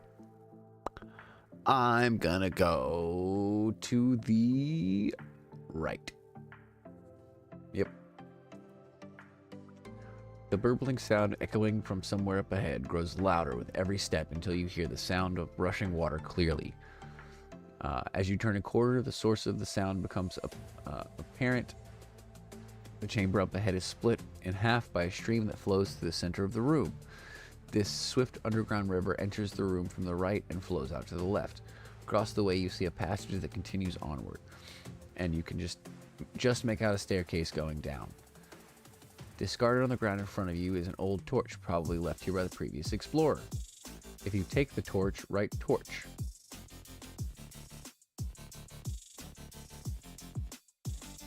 Torch. If I could spell. Torch. If your notes say pulled the lever, go to entry 16. Otherwise, go to entry 11. Interesting. The only way to get across the river is to swim through dangerous waters. We're going to find out. Swimming to the other side of the room requires a skill check. To attempt a skill check, roll a d20 and add the bonus associated with the skill you were trying to use.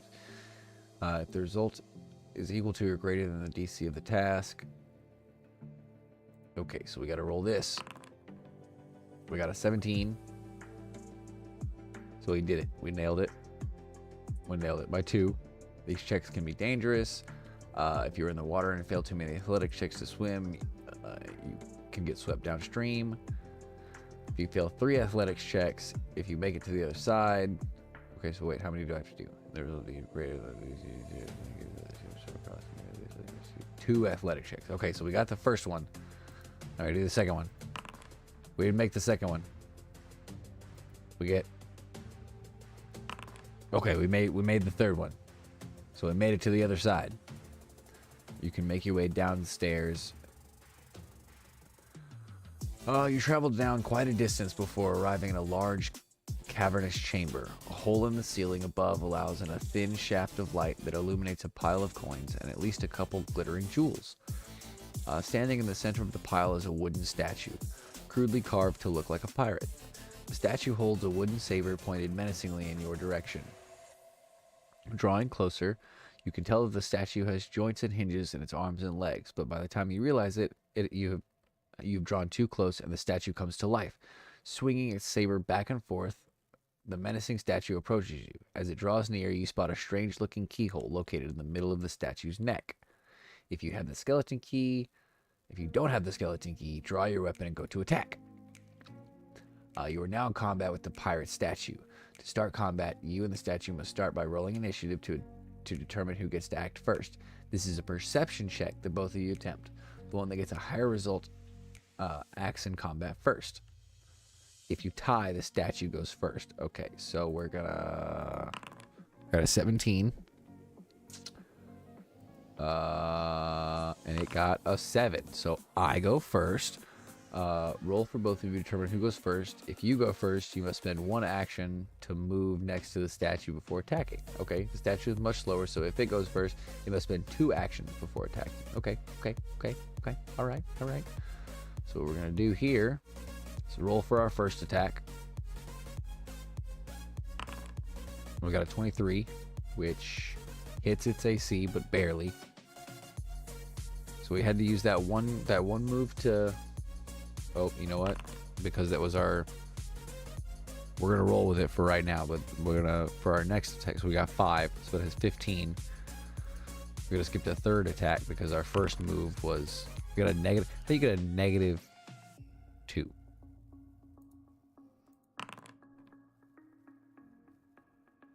All right, so this bad boy has to take...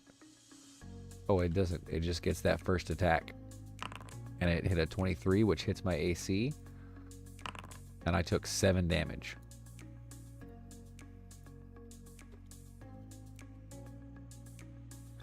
So I am now at 11. Oh, that's my AC. Son of a bitch. So I took 7 damage, which puts me at 13. That's rough. That's rough.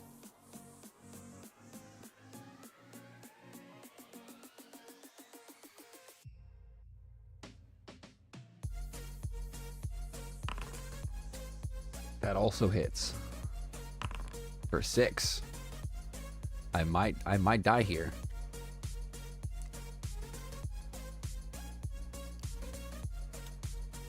That puts me at 7. I might die here. Thanks, man.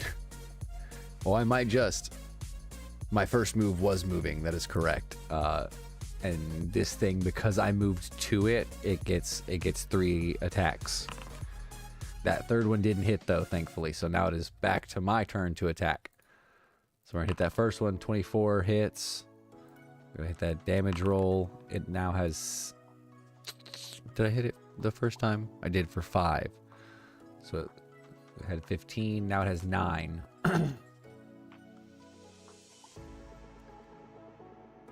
I'll have to remember that it has 20. Now it has 9. I get my second attack. It did not hit. I get my third attack. It also did not hit. I'm probably going to die here. I'm almost definitely gonna. That hits so hard. I have 1 hit point left. 1 hit point left. And it's about to smack it. Watch. Yeah, because it has that second attack. Oh, 14 doesn't hit. 12 doesn't hit. 10 doesn't hit. 4 definitely doesn't hit. 16 doesn't hit either. We're cooking. Oh, so close. Oh, thank God. What nat? That doesn't count as a nat 20 because it's a +7, so that's fine. I'm gonna take the damage where I get it. 7. This hoe has 2 health left.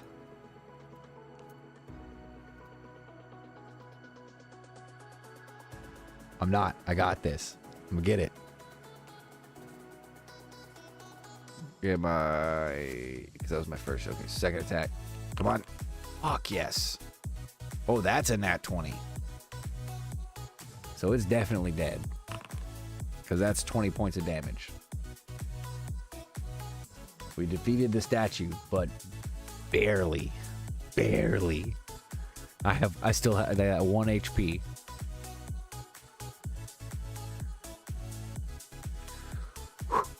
The pirate statue falls to the floor in a thunderous crash, breaking into several pieces.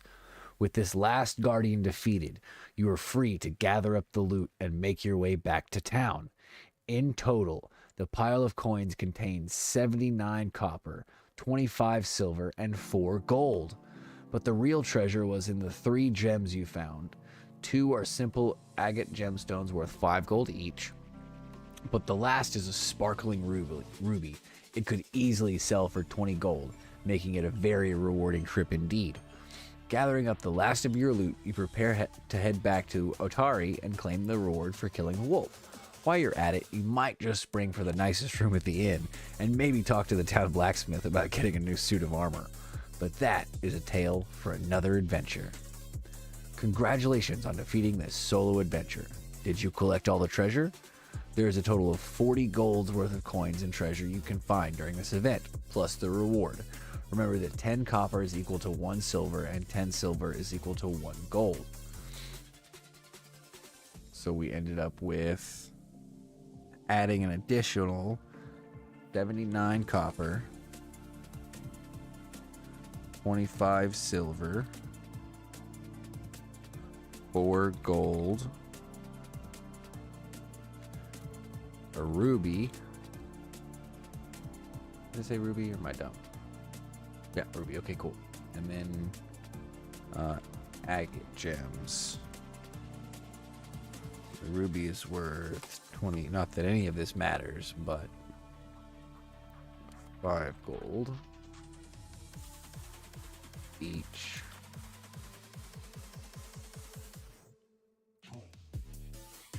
Okay, and if there's 40 gold worth of coin, 10 silver is 1 gold. So we have, that's a whole nother 2 gold right there. So we have 5, 6 gold, and 10 copper is worth 1 silver. So that's 7 silver. So it's another gold. Definitely didn't make anywhere near the amount of gold. Hell yeah, I figured that was going to happen. I'm not gonna lie to you. I figured that once we got into it, you've already shown interest in being a like DM and doing DM stuff. So I figured it was gonna happen. I'm not gonna lie, but I'm glad it did. That makes it easier on me a little bit, on having to worry about hosting and things like yeah. So that's hell yeah. W dub. It's a really interesting system. Now you're ready to build your own character.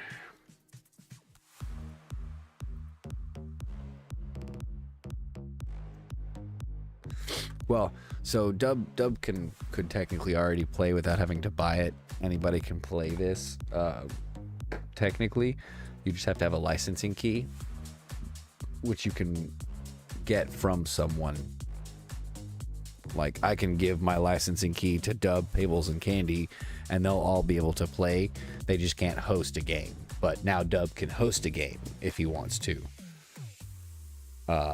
That is correct. Oh, yeah, okay, now, yeah, I can play. I understand. Oh, you came back. Where did you go?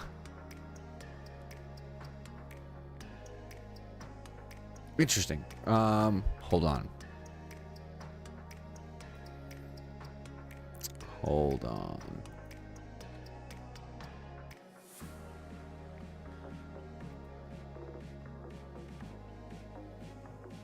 So if I remember, it might be the demo button.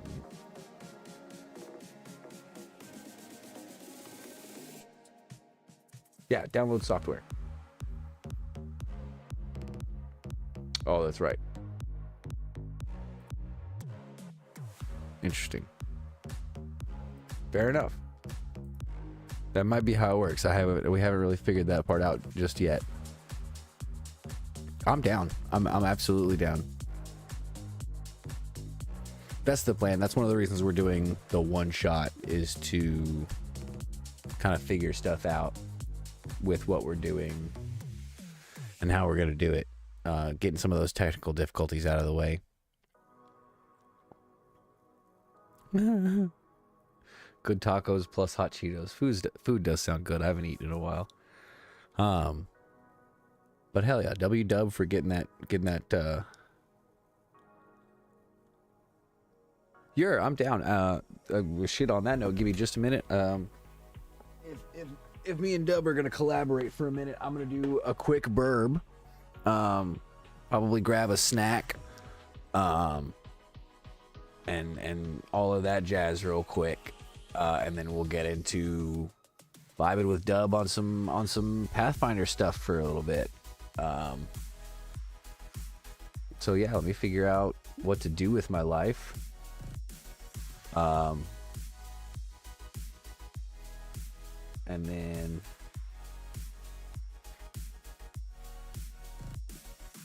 I'm just gonna post up something from my channel for a minute that I'm gonna stream my own streams. We're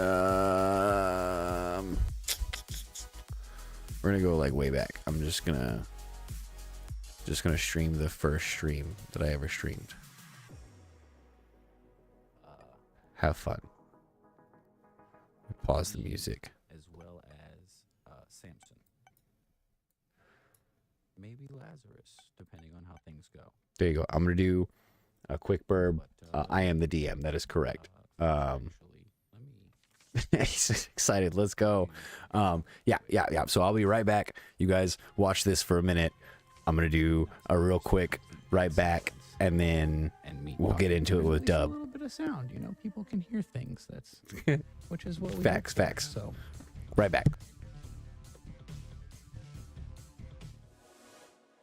Oh, what is this? Oh, Mark Fly. I bet that means it goes. Never mind. Oh God. Shit. I knew that was coming too. Easy peasy. Okay, so we took damage, but that doesn't mean we have to pick up hearts. So we're going to continue and do our best to not pick up any hearts, even though we're Weak AF. Weak AF. Shit.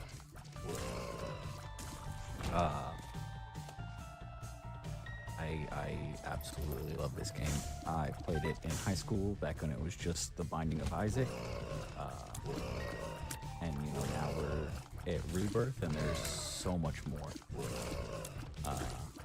So I figured I'd start with Rebirth and see where we go from there, you know?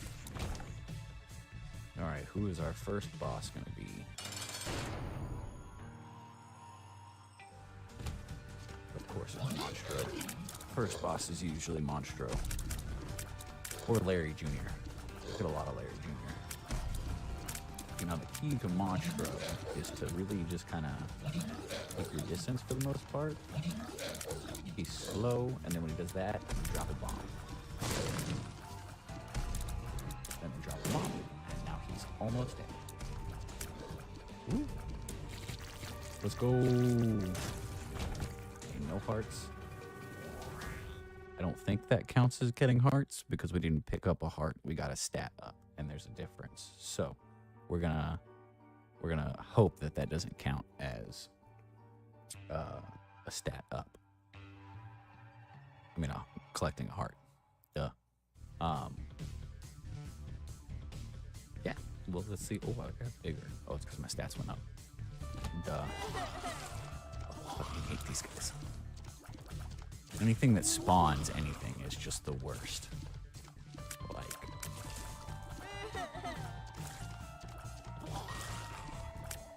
Troll. Oh god, that was a close one. Okay, so if we can not take damage this level and not pick up any hearts, and then not take any damage to the next level, that's 2 new characters unlocked. And then we can work on collecting soul hearts. Got a low keys.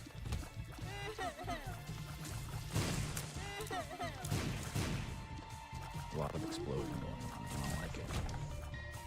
At least it's not the ones that follow you around. Those are the worst.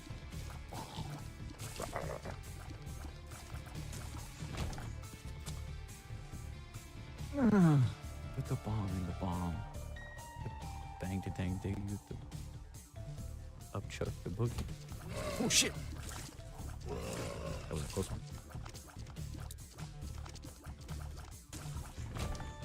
Keys. Oh, drugs? Speedball.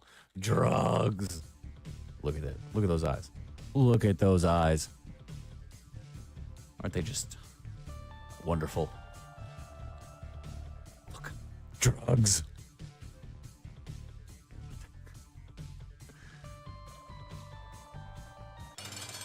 Ah, damn, there's Larry Jr. Shit, god damn it.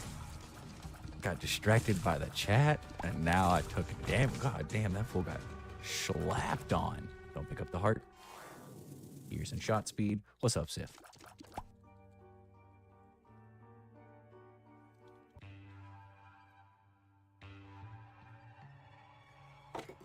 God damn it, knocking shit over all over the place. Ah, we got Eve.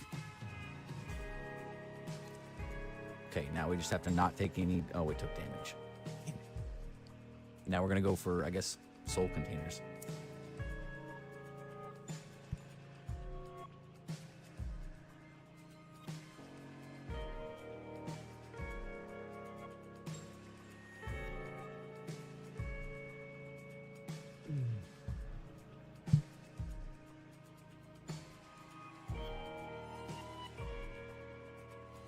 Shit, wrong button. Okay. Ooh, ooh, drugs. We like drugs. Mystery drugs, no less. We're gonna wait and see. Oh no. Now we're slow again. Oh god. Look at that noise.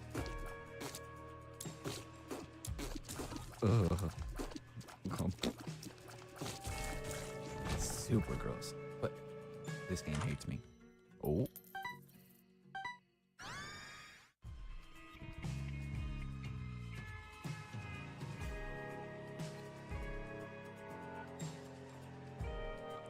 For the most part, I just prefer it the vanilla way. I mean, I didn't know that you could do anything with it. The last time I played this game on a computer was in high school, and it wasn't Rebirth, it was just The Binding of Isaac. Gotta love that quad shot.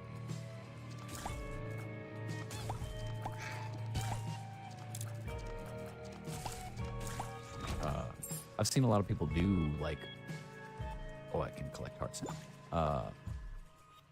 Random stuff, like, to test things and whatnot, but I've never actually, like, done anything outside of base game.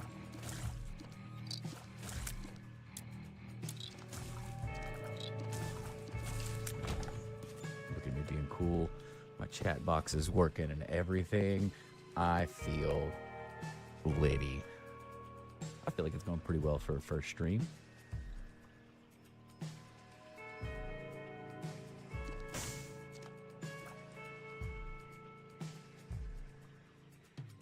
Interesting. I'll have to try that out. I'll have to look into it. I've never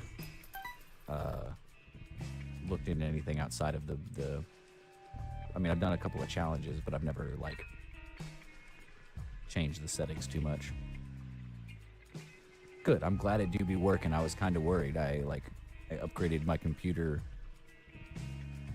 specifically to pull this off. Okay, I already got the crown room specifically to pull this off, and the last worry was the internet. But if it'd be working, it'd be working. And that's at least for the Binding of Isaac, which is a relatively small game. Doesn't take a whole lot of computing power. When we try some GTA at another point, we'll see if that works as well.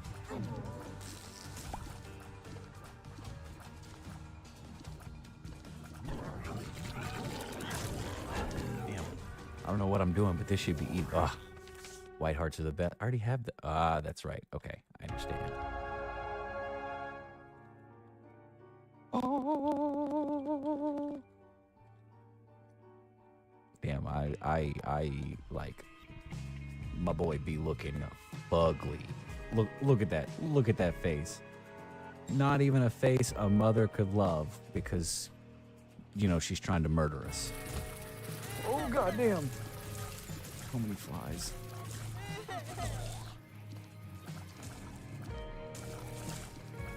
Not today, fly Satan. No. No. These guys always get me. Damn it. Yep, there it goes. Might as well just quit and restart for that no damage speed run. I don't know why I said speed run. It's not a speed run. I guess it is for the first 2 floors when I'm trying to not take damage. This way. Save it a second. Nope, nope, nope. Bitch. Haha, I shoot fast. Hey, yo. Oh my god, that sound.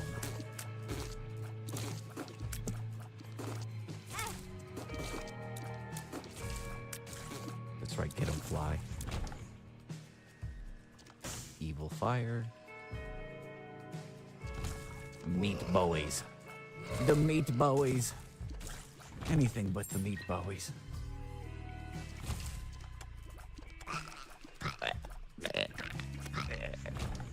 Ooh, almost missed that coin. Not today, Satan. Lap. Excellent. Matchstick. Ow. One has to wonder. Secret door. Damn. Waste of a bomb. Thanks for stopping by, man. I appreciate it.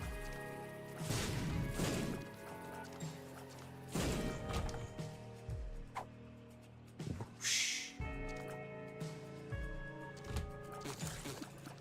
Oh my god, they're so fast. The tears, not these little creatures.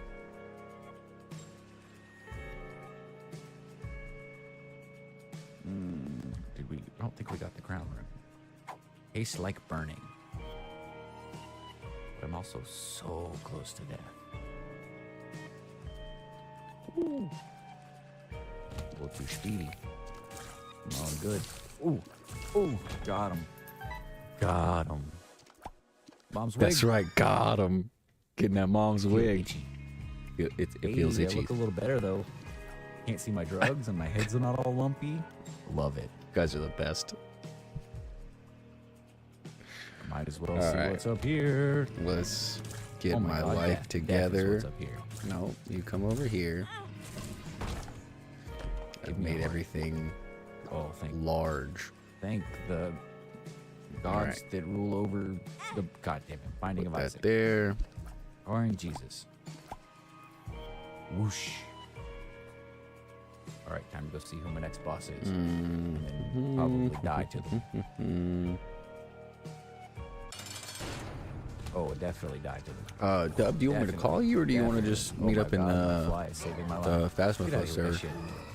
Get out of Either here way with is that fine with shit, me. bro. Ooh, I am Isaac Dark Souls?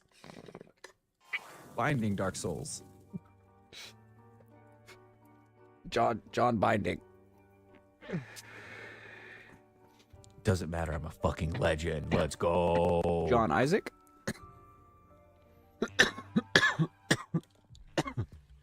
John Binding of Isaac. Oh my god. Why are there monstros here? God damn it. I need to play Gotta this game love again.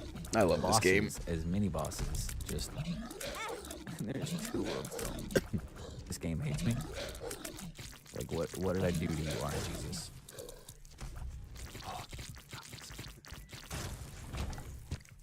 Heart. Okay, what else we got? Oh no. Literally the worst. Okay. Ah. Like a champion.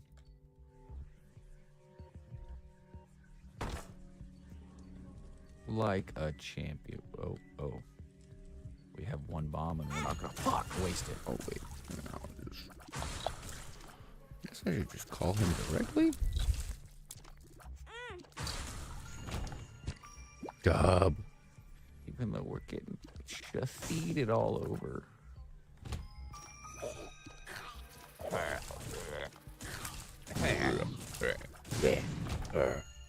Ooh, tarot card. The sun. May It's the still light super weird to me to watch and my own enlighten streams. you. Like I'm not. Hopefully I so. don't Oh my god, get away from me. watch a lot No. of my own streams, Thank especially you. the More earlier keys. ones. I need bombs. Give me bombs. No, ghost babies. 2 more tacos. W tacos. Nailed W it. tacos. I had some dumplings. Let's go. Okay, we're gonna go all the way this way. Wait for it. Wait for it. I bet Boom. it is probably Nailed weird to hear me Blue fire. talking and talking. Are they belly buttons? Like or I'm are having a they conversation with buttholes? myself. Hold on, you'll see. Oh, in a second. dumplings slap. Turn around. Dumplings are so good. It's a butthole. Fried dumplings. The Oh, question. Oh my god. so good. I love fried Hey, dumplings. yo.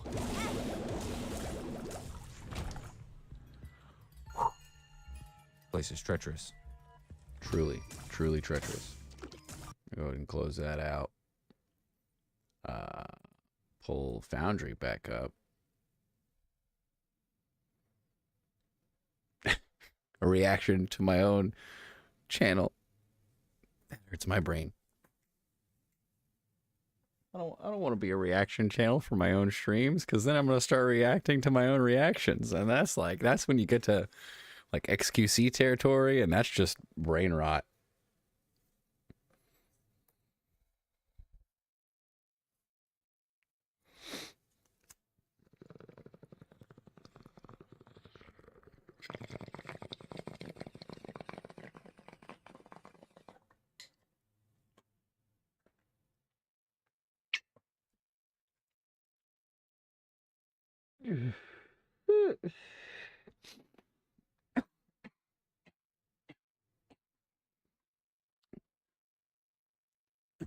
Pables react to me reacting to me reacting.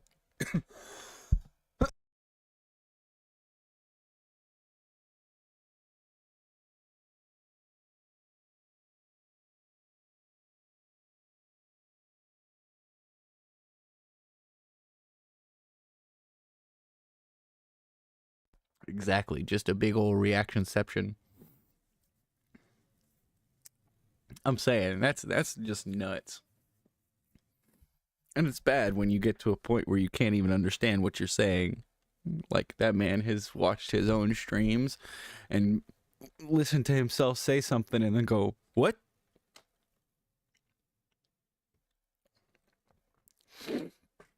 Okay, so this is the test. So we're gonna user management. We're gonna create additional user dub.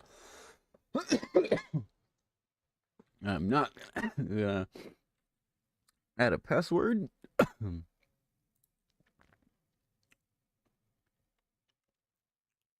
gonna clear all of this. I'm gonna go back to user management. I'm gonna configure permissions. Oh, you know what? I don't even have to do that. I just have to go and trusted player. Save and return. Oh, good lord. I'm feeling a little bit better, but not quite up to par. Could be worse, but a little bit better. Good lord. I need to play more Isaac. Such a good game.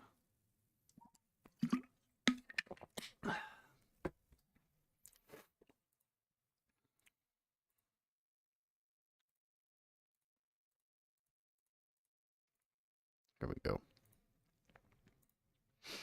This is the other campaign that we will be doing after the one shot. Oh.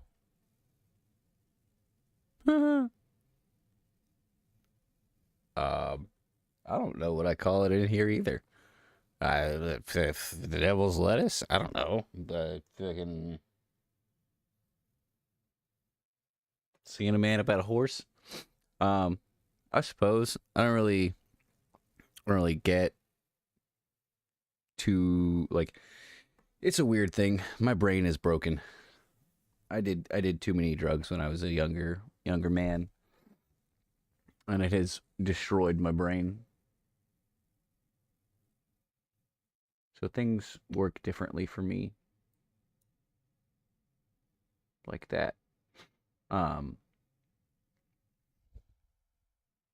yeah, it's interesting to say the least. I will play more Isaac Hart,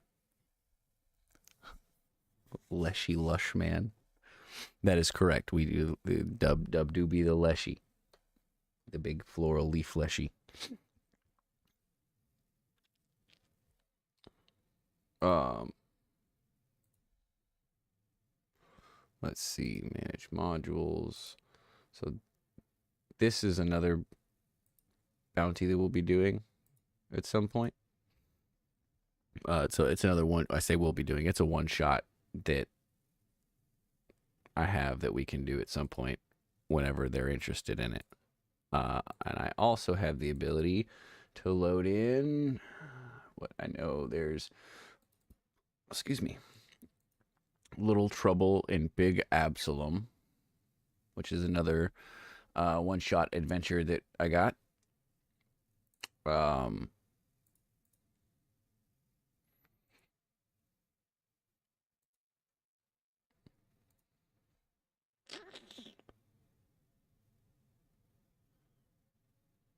I'm sorry. My apologies. I do need to play more Isaac. I will eventually, Mister You. I'm sorry. My brain's kind of fuzzy from sinuses and coughing and smoking. Um, but yeah, this is one of the other one shots that I got. Um, so this is a pretty decent way to kind of show how the game works. I'm always good. That wasn't a question. That was a statement. I'm dumb. Sorry.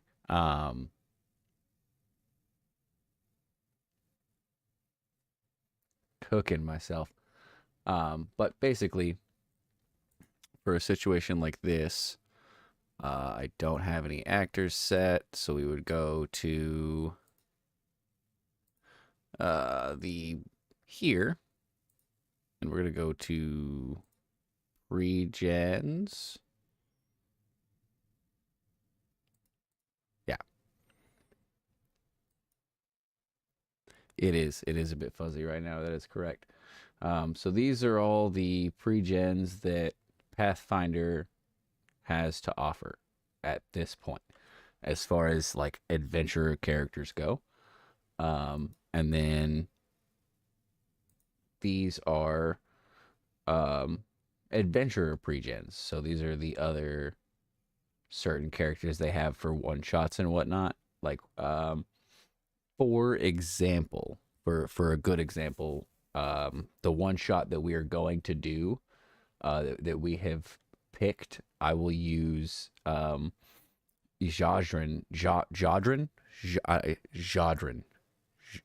This is the virtual tabletop, yeah. Jadrin. So I'll throw in Jadrin. This is without the picture here, because it doesn't want to be nice to me. And I'll have to work with that a little bit later. But this is Dub's character in the one-off that we're going to do. So let's say we have Jadrin and we want him to fight. Just going to go to Bestiary 1, and we're going to pick out some random low-level creature. Look, there's a fairy dragon. Why not? He's probably not going to win, but we're going to import that in. So we're going to put him into the party. We're going to create a folder. We're going to make that folder creatures. We're going to bring Jadrin in. So here is where this is. Oh, this is A4. Where's A1? A6. A1. Okay, so we're going to start. Fuck that up. Here. Go over there. Get over there. Sorry, the lights change when you, based on perception. So like if we were to go to the Kobold Gardens and throw Jadrin in here, anything he can see is lit up. But if we were to go back to the Kobold basement, see how like this area stops being lit up because you can't see through walls. And this is a little bit darker because it's covered. But if we were to move him to here and open the door, he can then see inside this room. So I've been learning a little bit about the virtual tabletop, trying to. I have two virtual tabletops that I plan on running or trying to run. And this is the main one, because it has the beginner's box stuff in it. But if we wanted to have Dub's character fight this fairy dragon, which you notice if you look, Dub's character is a square big and the fairy dragon is small because it's small. But we would toggle their combat status, and then we'd come over here to encounters, where we would roll initiative.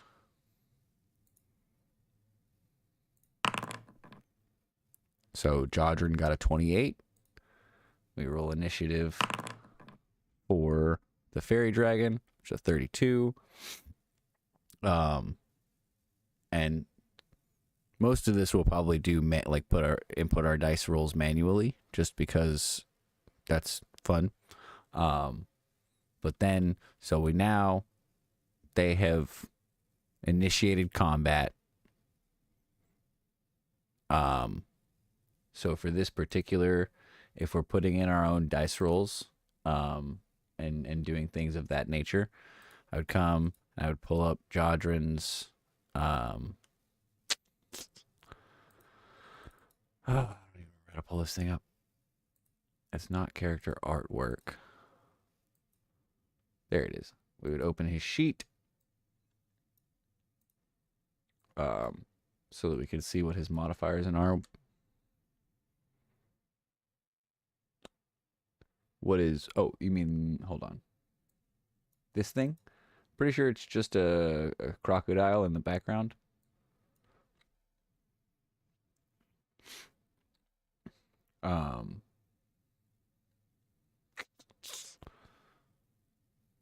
See, but this here is where I start coming into struggles. What do you mean? That's what that is. Look, this thing right here. This is very clearly a crocodile. Very clearly a crocodile. I don't know. I didn't make this map.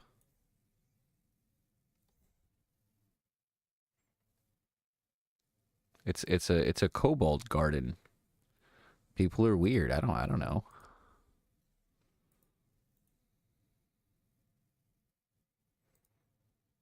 Oh, the fairy dragon goes first, actually. Interesting.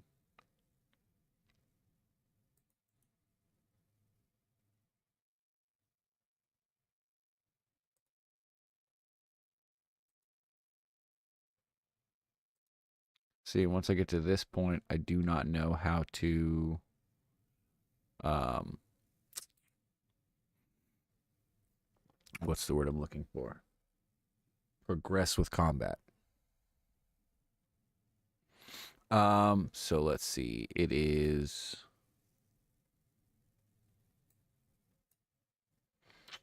share below the invitation link with users who you wish to have joined your game. The local invitation, well, the internet link connects via internet.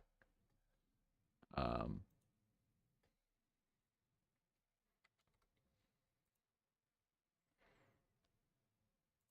that is a good question.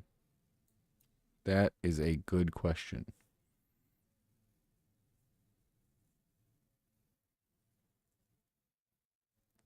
I do not know because there's the invitation link button, which is not actually a link.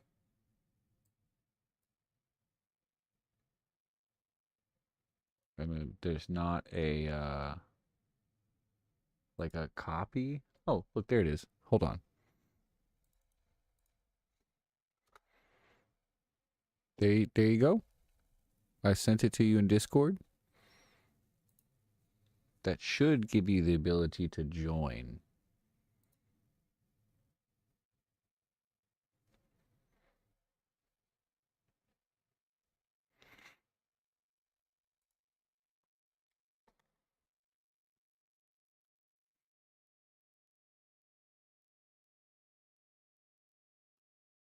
Aha, you are. You are in fact here. Hello. Excellent.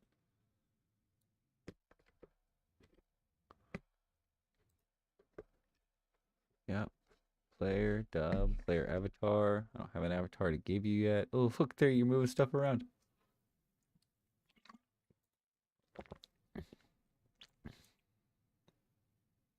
I saw a thing. Where to go? Look, you can type here too. Oh no, the fairy dragon is not. I was typing for myself, not the fairy dragon.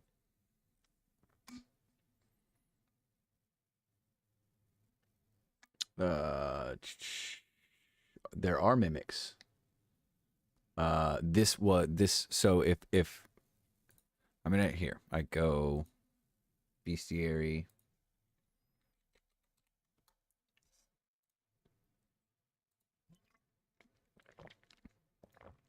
There you go. Mimic right there.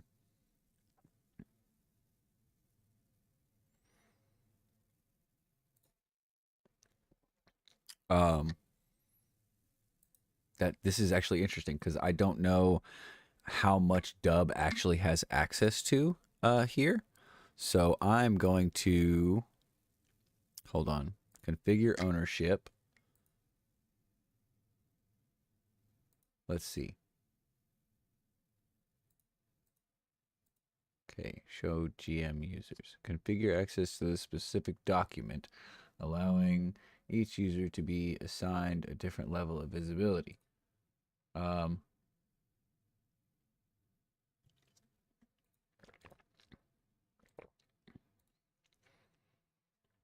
So Dub, you should be able to move Jodrin around now. This dude right here. You should be able to click and move him.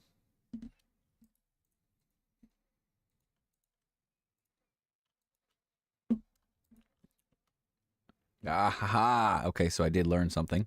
We learned something. We're learning. My man said yup as Jodrin.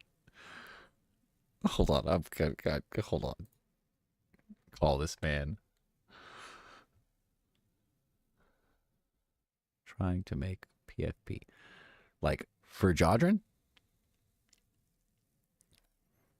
Oh, I should probably turn this down before words. There we go. Kilo?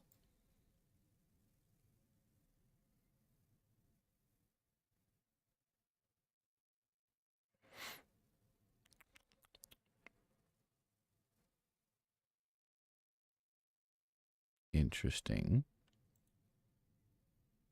Yellow. Okay, cool. Hello. What's good? Not much. So I've figured out a good a good handful of things about this, but I still feel like there's not quite like I don't know quite enough. But there's a lot to it. Like I know how to start encounters. I know how to roll for initiative, but I don't know how to get past that part. Let's check it out. To I had to bring change the- my Discord push to talk button because it kept trying to exit the website. So I was like, oh, great. I'm going to have to use mouse button 5 is Discord, mouse button 4 is in-game chat now. I love when that happens. When I go to like do something and we're in Discord, I push a button to talk and it backs me out, and I'm like, God damn it! Now I gotta go click on this screen so that I can talk for a second, and I can click on this screen so I can do what I was doing, and come back and click on this screen so I can talk for a second. It's my favorite. Okay, can I upload a file to this?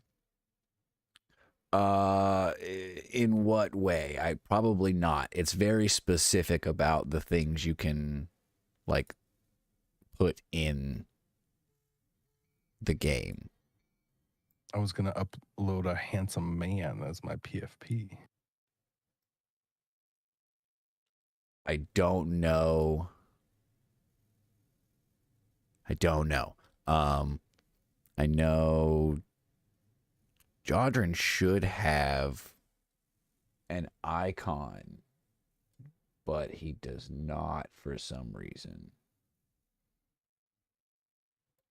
Okay, I found out how I can. Oh, I see. Okay, I found out how I could change my person. It's in modules, PF2E beginner box, assets, portraits of whatever you want, heroes, and then it's like the races. So I'll be this big handsome man.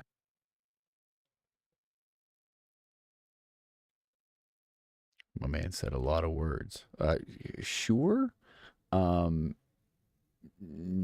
mean, probably, but I don't know how.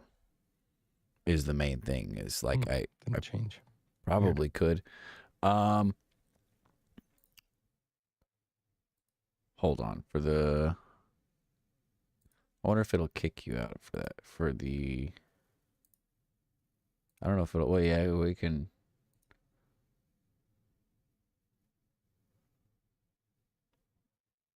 You might have to rejoin. Oh, you might have to rejoin. If it'll let you join on the link again. Yeah, it just kicked me back where I could just choose myself again. Oh, perfect. You should have game master abilities now for this world. No, you can be Sweet. gleb gleb, whatever that means. Sorry, yeah, you can totally be gleb gleb, whatever that means. And I could probably make the maps. I don't know how, and I don't know how to import them into the game. Yeah, yeah, it says Dub GM right there. Now you should be able to Sweet. do pretty much everything. Um, Oh, you can. although, Oh, the PFP is if I right click on you, or if you right click on my name, you can see my view player avatar, and then that's the thing that's ah, connected. I got you. Okay, okay, I understand now.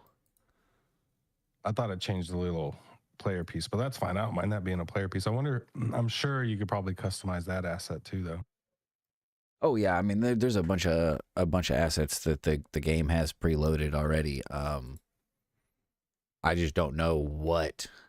And this is a really good opportunity to find out what you may or may not have access to, having the license but not having the like actual stuff itself. Like because aside from the Foundry license, I also have the beginner's box like set um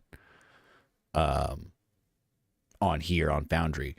So if you click on the last little the compendium packs at the very top of the right, um, does it give you access? Like, does it look like mine does?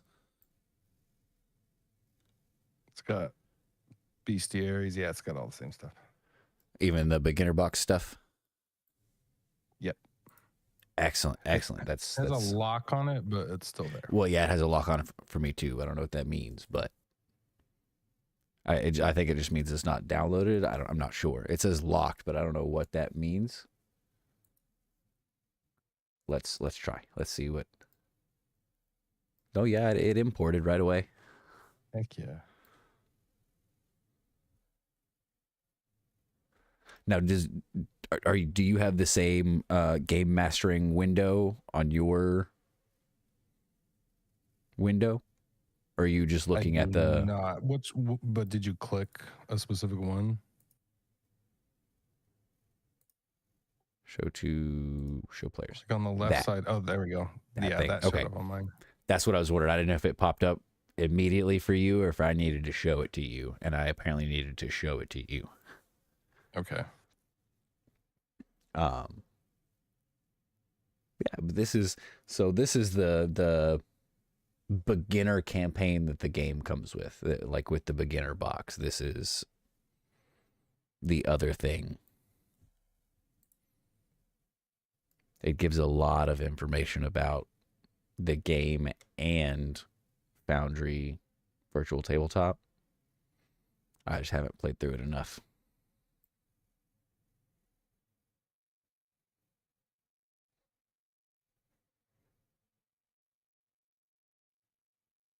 I think we'll be able to get through all this easily together. This is pretty cool, man. Yeah, I'm really excited. It's a lot, but I've been putting in quite a bit of time to try and figure out everything really about how to do things and whatnot. So I think my biggest concern, I'm gonna close that, is I still need to learn how to do combat. So combat is the thing, and this will help me with that. Encounter difficulties, spend your budget. Not too worried about that. I just want to know how to run encounters. Okay, so we roll initiative. The round starts with the creature who has the highest initiative. We knew that. I just want to know how to roll for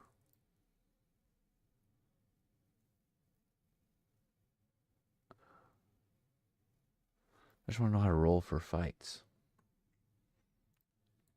Maybe I just need to make roll tables. I don't know.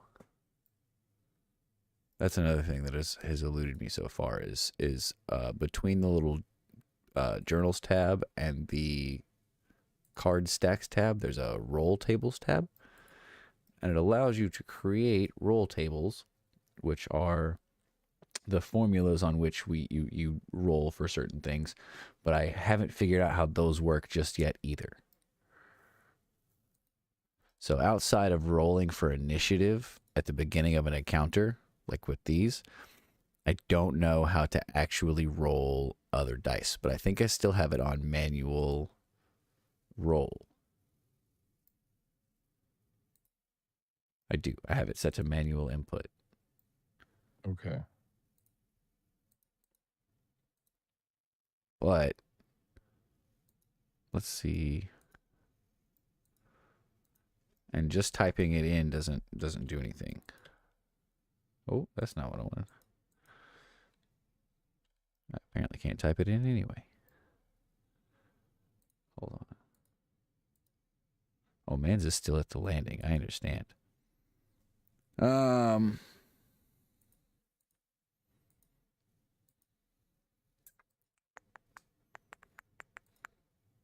There's not a roll. Makes my brain hurt. Why won't it let me? See, this is the struggle that I have here. Let's go to Otari. Interesting. These are the things we're trying to figure out.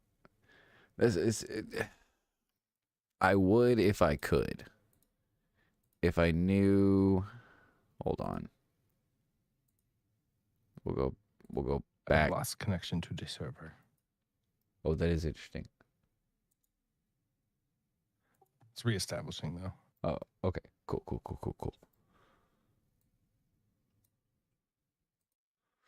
So we have the scene here. Dub would go last. F11 is going to be our best friend for everybody streaming. I see that. And this is one of the things we needed to figure out. This is good. Because if we don't, people will get into our non-secure peer-to-peer server very easily. Oh, they cannot. Oh, okay, good. Yeah, so right now it's set so that me and you are the only people that can be in this server.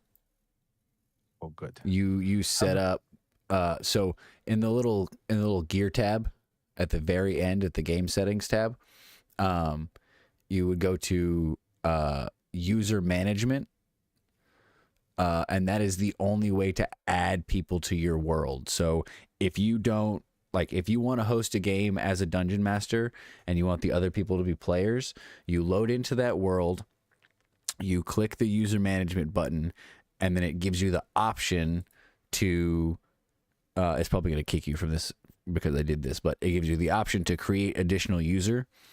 And then if I didn't add you as an additional user, it wouldn't even let you in the world. That's cool. So and at the beginning of the world, you have the option to make them public or private. And I'm pretty sure I always set them as private. Although I don't know if I did that for this one because I made it in a hurry. But yeah, I'm pretty sure as long as you are the only player in the only user that's allowed in the thing, you're the only one that can be in the session. Okay.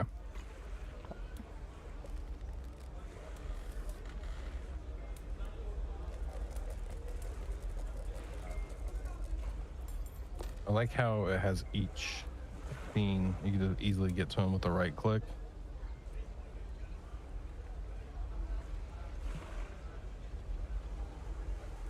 And there's a lot of zoom functionality. Oh.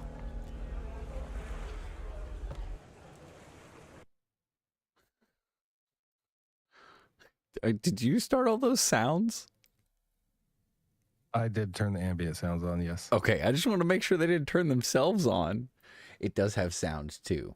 I had to see what it was like. I have not used it yet, so it absolutely. The fact that it even exists, I think, is pretty great.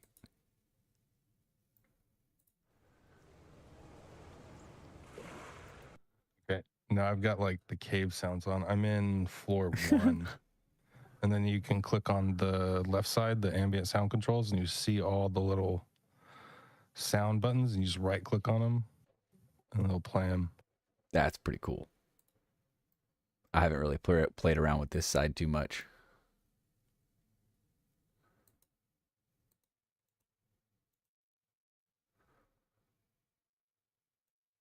Or it seemed like it did. Let's see. So this is definitely the menace under floor 1. Deeds in darkness. Oh, I think it's good. Did you Drones click on indeed. it? Yeah, well, I'm over here in the bar clicking on it. On the right side of the screen, I'm turning the sounds on and off.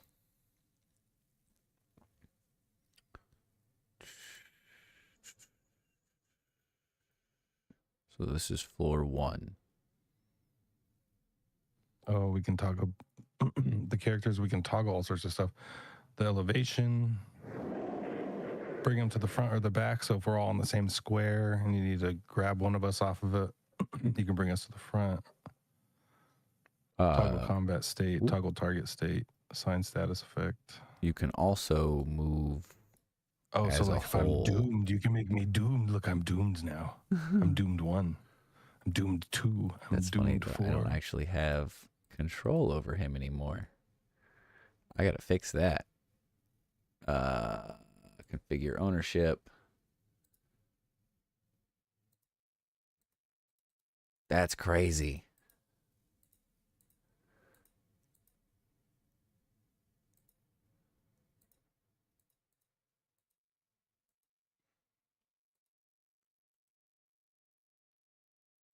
Configure ownership.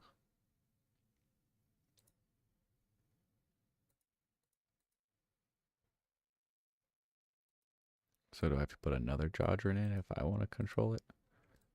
I'm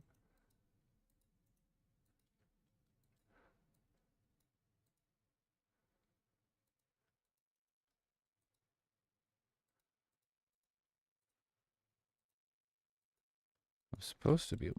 Man, my shit's fucking up. I mean a little bit. Nah, it's just for this so we can it's just for this so we can figure this stuff out. He's got to learn too.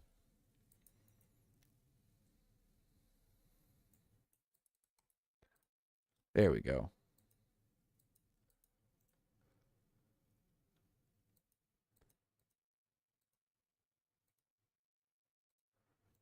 So how do I unassign it? Huh. My man 4 stacked the doom.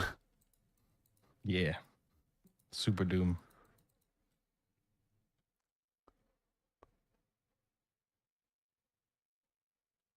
If you shift and mouse wheel, it rotates.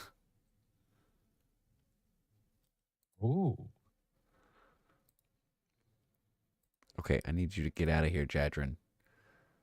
I want the darkness I like how zoomed in you can get too. For like the streaming side of it, you can really zoom in. Yeah, you get them. You get them details.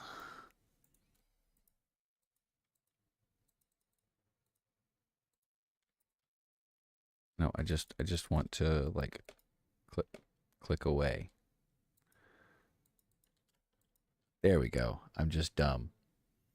I figured it out.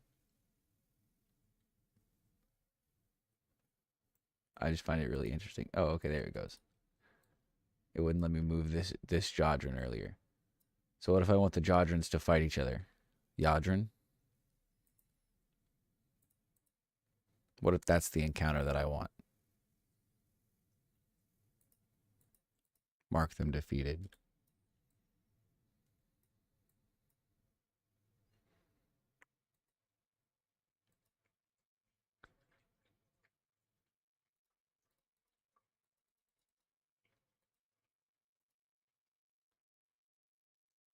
Okay, but how do I make these come up?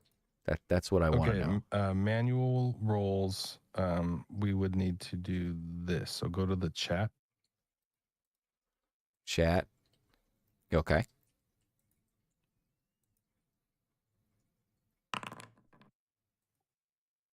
So like if I rolled a 13-sided dice, it would give me that. So you do /R, and then I need to roll my D20. I would type /R 1D20, enter. And there's my D20 roll. That's if we can't It does figure out how not to want to do the let me manuals. type for some reason. I think if we were a player, we could just say, like, for our roll, we could, I guess we could all share like a Discord camera over a desk if we wanted it to or something. I did add a roll bot to the Discord. Okay. But I'm gonna watch probably a few more videos about how some of this works. But well, there we go. That might be the manual roll. I'm not sure. Well, I was thinking we could just, that looks like that's in the Foundry, you can manually roll any of these numbers by entering a command such as /R 1D20 chat window, allowing you to quickly replicate the act of rolling a die. But I think the other option, which is what we'd probably do, is if I have my dice here on my desk, I just rolled a nat 20, no shot. So I would just do that. I'd type 20 in chat. Oh, okay. Yeah, that works. Just to make it easy for everybody. Okay, then absolutely.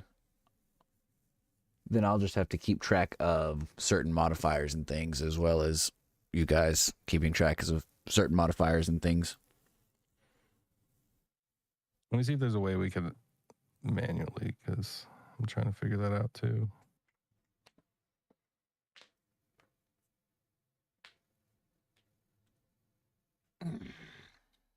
Like, let's bring up Jodrin's.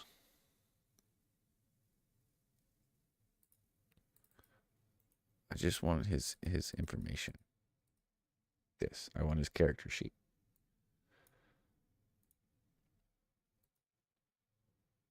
There's not like a minimize button, and that always sucks.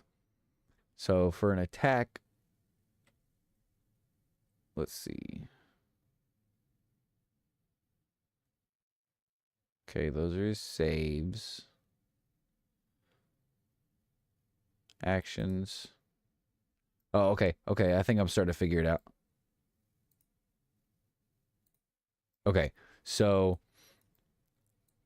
it's a little complicated, but if you click the actors tab and then the open sheet button next to the party, it'll bring up a thing that lets you open Yadrin's character sheet. Okay. And there's tabs under the actions, like under the there's a little blue bar that has a bunch of little buttons, and there's an actions tab which lets you roll for like certain things: raising the shield, sheathing the sword, striking with a sword.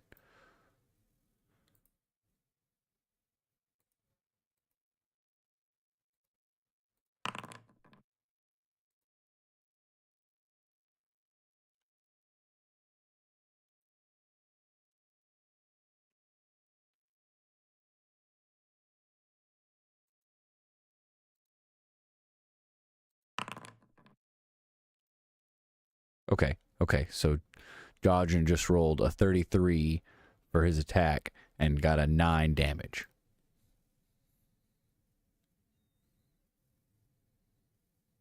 Okay.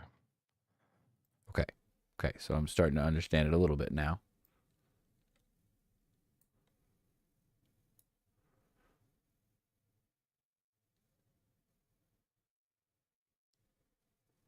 So you said it's under open sheet? So if you're on the actors tab, yeah, there's it should say the party in like a little red tab thing. Yeah. And there's a little piece of paper next to the folder that should say open sheet. Yep. You click on that, and then you click on Jodrin, and it will pull up his character sheet, which allows you to give rolls for just about anything you can roll for. It's got his perception roll, it's got his initiative roll, his fortitude, reflex, and will save rolls.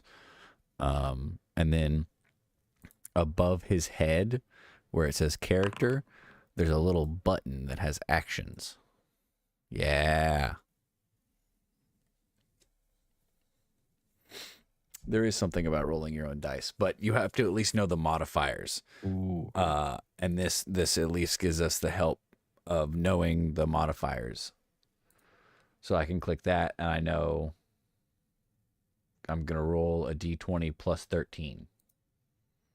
So that plus 13 comes from, I have no idea.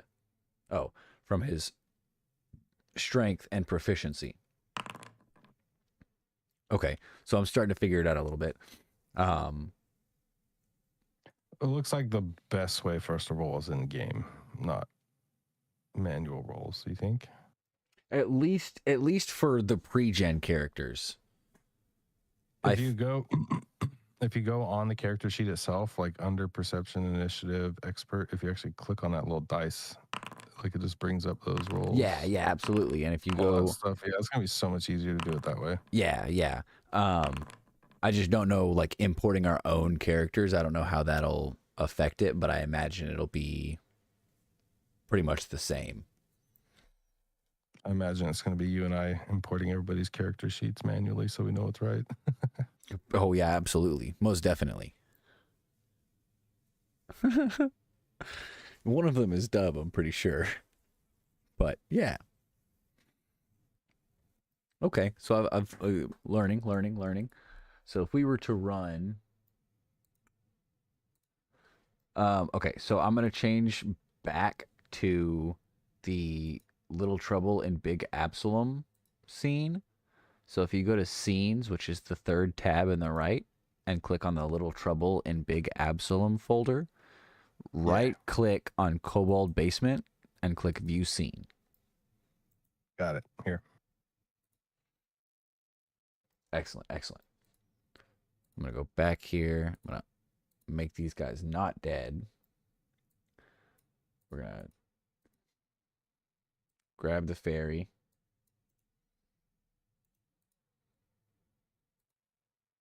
Why are you being this way? I don't understand.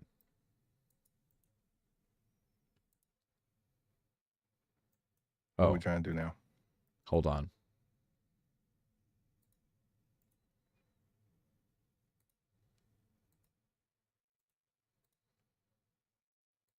I was trying to initiate the combat to see how we would go about initiating combat and doing an actual encounter with all of this. Oh, I understand. Interesting. Yeah, so I've learned. There's like token controls, maybe? There we go. Yep. That makes a lot of sense. But I just figured out, so I'm going to end the encounter real quick. Yes. So when you click on a creature and toggle their combat status, it will put them in the combat bar in the encounters tab, which is the second tab, the crossed swords. And then you roll for initiative, and I'm just going to roll for everybody all at once.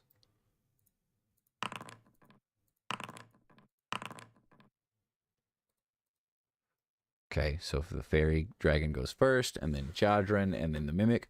At the bottom down there, it says begin encounter. I've been looking for that. I did not know that existed. That is how you start the encounter.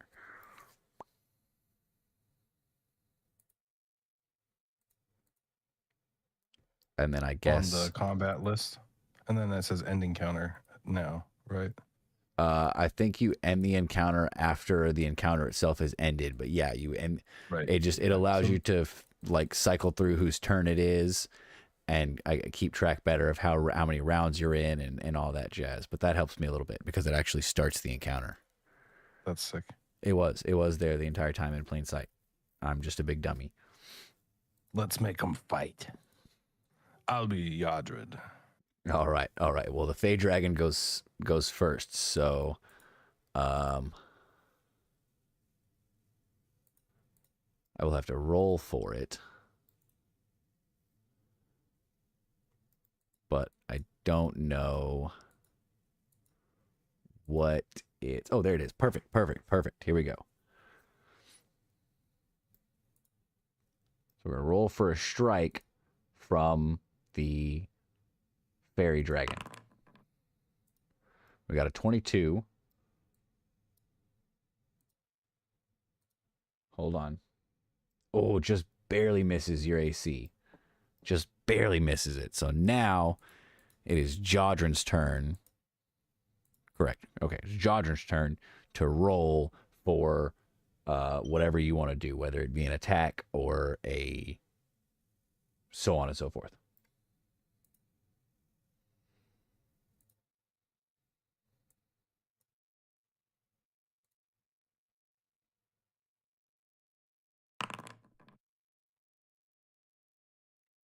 A 27 hits the AC. Roll for damage. Okay, let me see. So do I roll the same strike plus 16 for damage? No. So if you go to the little the chat tab at the bottom, it says there's a little damage button. Just click that. And then click that. Boom. And then it brings up a little window, and I click that. Yep. 10 damage. All right. So it is now at 20 HP. This is sick. Oh, I love this. This is great. And this is what I needed. I was at a point where I needed someone else to be able to interact with in the session to understand how certain things work. This is fantastic. Now Learning. it is the Mimic's turn. Oh wait, that's not true. Because you get 3 actions. Why do I keep getting running up on some mimics though, bro? Oh man. Sturdy shield. Can I do sturdy shield? You do, but you do the second one. So it'll be the +8 map -5. Got it. Okay, I changed my mind. I'm doing shield boss. Absolutely. Got a 14, which misses the AC, so your attack does not hit. You get one more move, and if you go for an attack, it has to be the third row of blue attacks. You also have the option to move. Yeah, it's an action, right? It is an action. So you only, in the spot that you're in, you only have the one movement to make, and if you I would recommend doing a back step over a like turn, because turning your back to an enemy in any way gives them an attack of opportunity. I backstep. Excellent. And that ends your turn, which now makes it the Mimic's turn. Why is this mimic so handsome? Goodness, he's gorgeous. Being a mimic, let me pull up the Mimic's character sheet real quick. Hold on. And not caring what it attacks, because it's just a bloodthirsty mimic, we're gonna use its first move to move here in between you and the fairy dragon, and then we're gonna throw the first strike at the fairy dragon.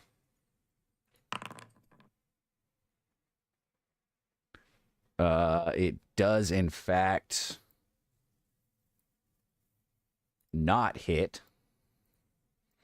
So we're going to throw that second strike at you.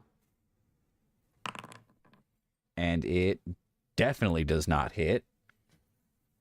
So now we're going to throw that third strike. It doesn't matter who we throw it at, because it doesn't hit. And that goes back now to the fairy dragon's turn. Sweet. Having no other option than to either move or attack the mimic ahead of it, we're going to go with an attack. Ooh, it knows spells. Not very good ones. So we're just gonna go with a strike. Ooh, does not hit. Good lord. I mean, that makes sense. The mimic is kind of a higher tier creature. Oh, that one hits. So we're gonna roll for damage. 4 damage. The mimic is now at 71. Good.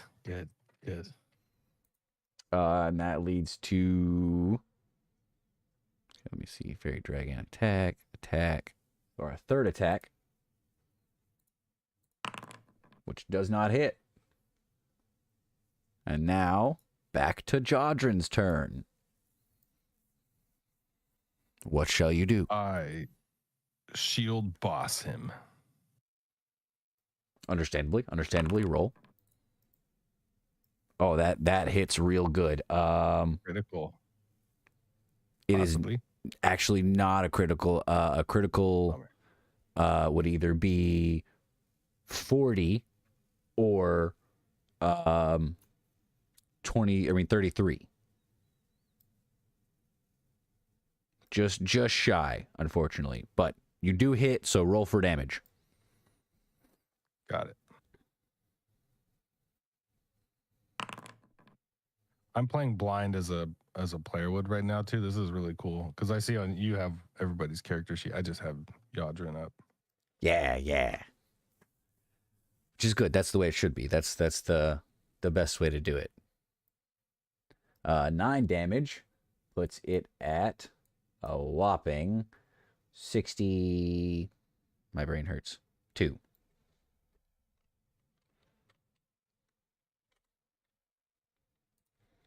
Okay. And you have 2 more actions.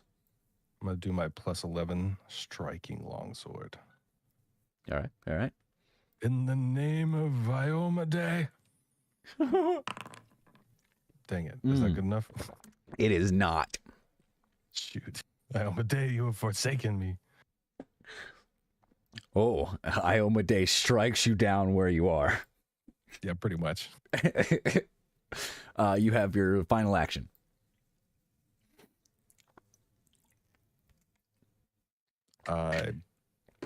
Sidestep. Excellent. And that leads the mimic. With your sidestep, the mimic will now melee strike at the Fae for 33, which is 1 shy of a nat 20. And not quite a double of the AC, but still a good hit. And what does adhesive do? Oh, that's right. It got grabbed. Let's see.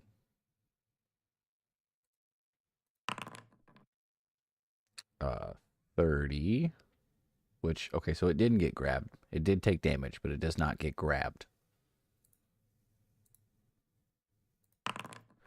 But it takes... I can't see the whole map, by the way, Hart. It takes 16 damage. I can only see Yadrin's perspective. Oh, my man's the real MVP. No, so that is what he sees. Anything in Yadrin's perspective. So, like this corner of the map, he can't see. This is dark. This is dark. Okay, 16 to the fairy dragon has 4 HP left. We're gonna go for another attack. Ooh, that's a critical hit. 24. The fairy dragon is deceased. Was the fairy dragon my friend? No. Good. My plan is coming together. Oh, Sweet Iomade has blessed me. sorry, this thing is dead. There we go. And I believe there's one more turn, which the mimic will use to take a step towards you.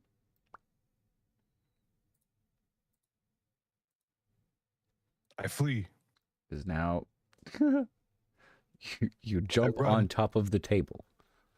Yes. Two I do more a turns. little jig. I use one of my actions. I dance at the mimic. I use my final action. I flee. Two back steps and a jig. Understood. Yep. Did the jig do anything to the mimic? Once again, it. Can I roll for something? You know what? Yeah, sure. Roll a. Just go ahead and roll a d20.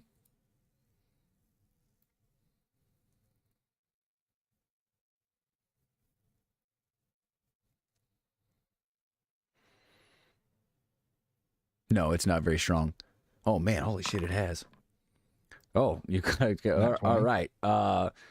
What do you want to happen to the mimic because you did a little jig at it? Do you want it to be mad? Do you want it to be scared? Do you like what was the point of the jig? I was expressing my love for Iomade through dance. Okay. Iomade notices your wonderful, miraculous dance in their name and smites this mimic on the spot.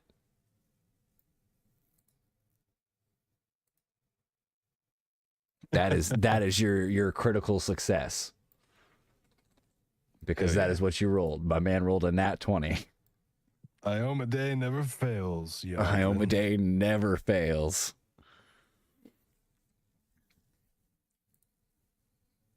Hell yeah. I feel like pretty straightforward now that we've kind of ironed out some of these little kinks. Absolutely. I am like so much more confident in getting this all started now. I've learned so much about things that need to be done and how to do them. This has been great. Who is Greg? Who is Greg? I shall bow out now. I must prepare for work. Absolutely. I appreciate you coming on and helping me and figuring this stuff out with me. It's been a hell of a time. It was a lot of fun. Oh yeah. Yeah, let me know if you want to test anything else out. I don't really have much plans the rest of the week, so for streaming stuff. Absolutely, I'm about it. I know Pables is trying to do something this weekend, but we'll see what he wants when he tells us. Cool. You have a good night, man. I appreciate it.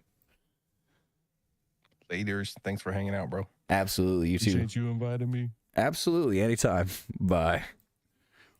Oh, I thought that was my bong again. That was Dub, folks. We love Dub. Dub is a gentleman and a scholar. Look, he's still in the VTT. He's still hanging around. I can see him. There he goes. He just left. I could see him moving. We learned a lot. We learned so much. Many thanks to the Dubster. Many thanks to the Dubster for helping us out with that. I probably would not have learned nearly as much as I did without his help. So truly a gentleman and a scholar. Truly. I love it too. It's a lot. So this is a virtual tabletop, by the way, for anybody that missed that or or my brain is not working. I'm so fried. For anybody that's curious, this is Foundry virtual tabletop. It's pretty good. Comes with a lot of stuff preloaded with it already. Some stuff you don't necessarily have to buy. A lot of it's free. Some of the stuff I did, in fact, pay for. Like the PDF importer is free, but all of these two, the beginner box and the White Fang Worm, I bought. WDub, that's right. But yeah, that's my test world, and then this is the I'm gonna load into it without giving too much away, but this is uh the session that we will be doing. Make sure I didn't leave anybody in here. Cool. So this is the map for the one shot. This is just a quick before I head out of here. The map that we're going to be using for the one shot that we're going to not stream. Just to kind of get everybody else used to the system and kind of a feel for the game itself, not just the virtual tabletop, but Pathfinder itself. But yeah, so that's the map. It'll be a really interesting time. I'm gonna go ahead and user management, create additional user, create additional user, create additional user, trusted player, trusted player, trusted player. They don't get anywhere near the amount of stuff. It's the RPG maker of Pathfinder, super customizable. It is super customizable. There's a lot you can do with it, and I haven't even scratched the surface of the things that are possible. It's exponential, truly. My caps lock is on. You can create your own worlds, your own modules, your own rule sets, everything.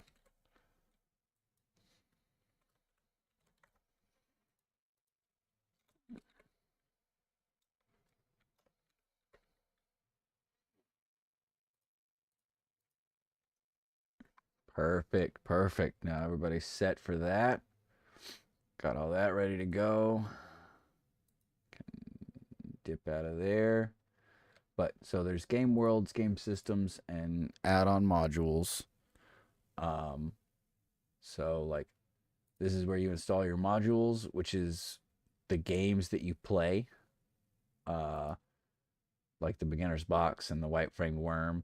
And then there's game systems, which is like the rule set that your games are based off of. So like all of the games that we're going to play are based off of the Pathfinder 2nd edition rule set. So those are the rules that we'll play with. And then the worlds are the actual game sessions themselves. But yeah, that was virtual tabletop, Foundry virtual tabletop to be specific. There's another one that I have called Fantasy. Let me see. Fantasy Grounds VTT is the other one that we're probably going to use at some point. But it is a lot like D&D. They did, I think the 3 actions is a more recent thing because that wasn't a thing when I was originally started playing, but I'm not too worried about it. I think it'll make things a little more interesting. Gives you a few more choices. But I think I'm going to end it there on that note. I think it was a good solid stream. I learned a whole lot about what I needed to learn. I got some ideas for my campaign. Dub learned some stuff. It is faster play. It's a lot faster. W for helping me out, man. I really appreciate it. And W everybody else for coming out and chatting and chilling and hanging out with us. W Hart, W Humphrey, W Mr. U. W everybody. I hope you guys enjoyed it as much as I did. I know it was a vibe for me. Have a good night.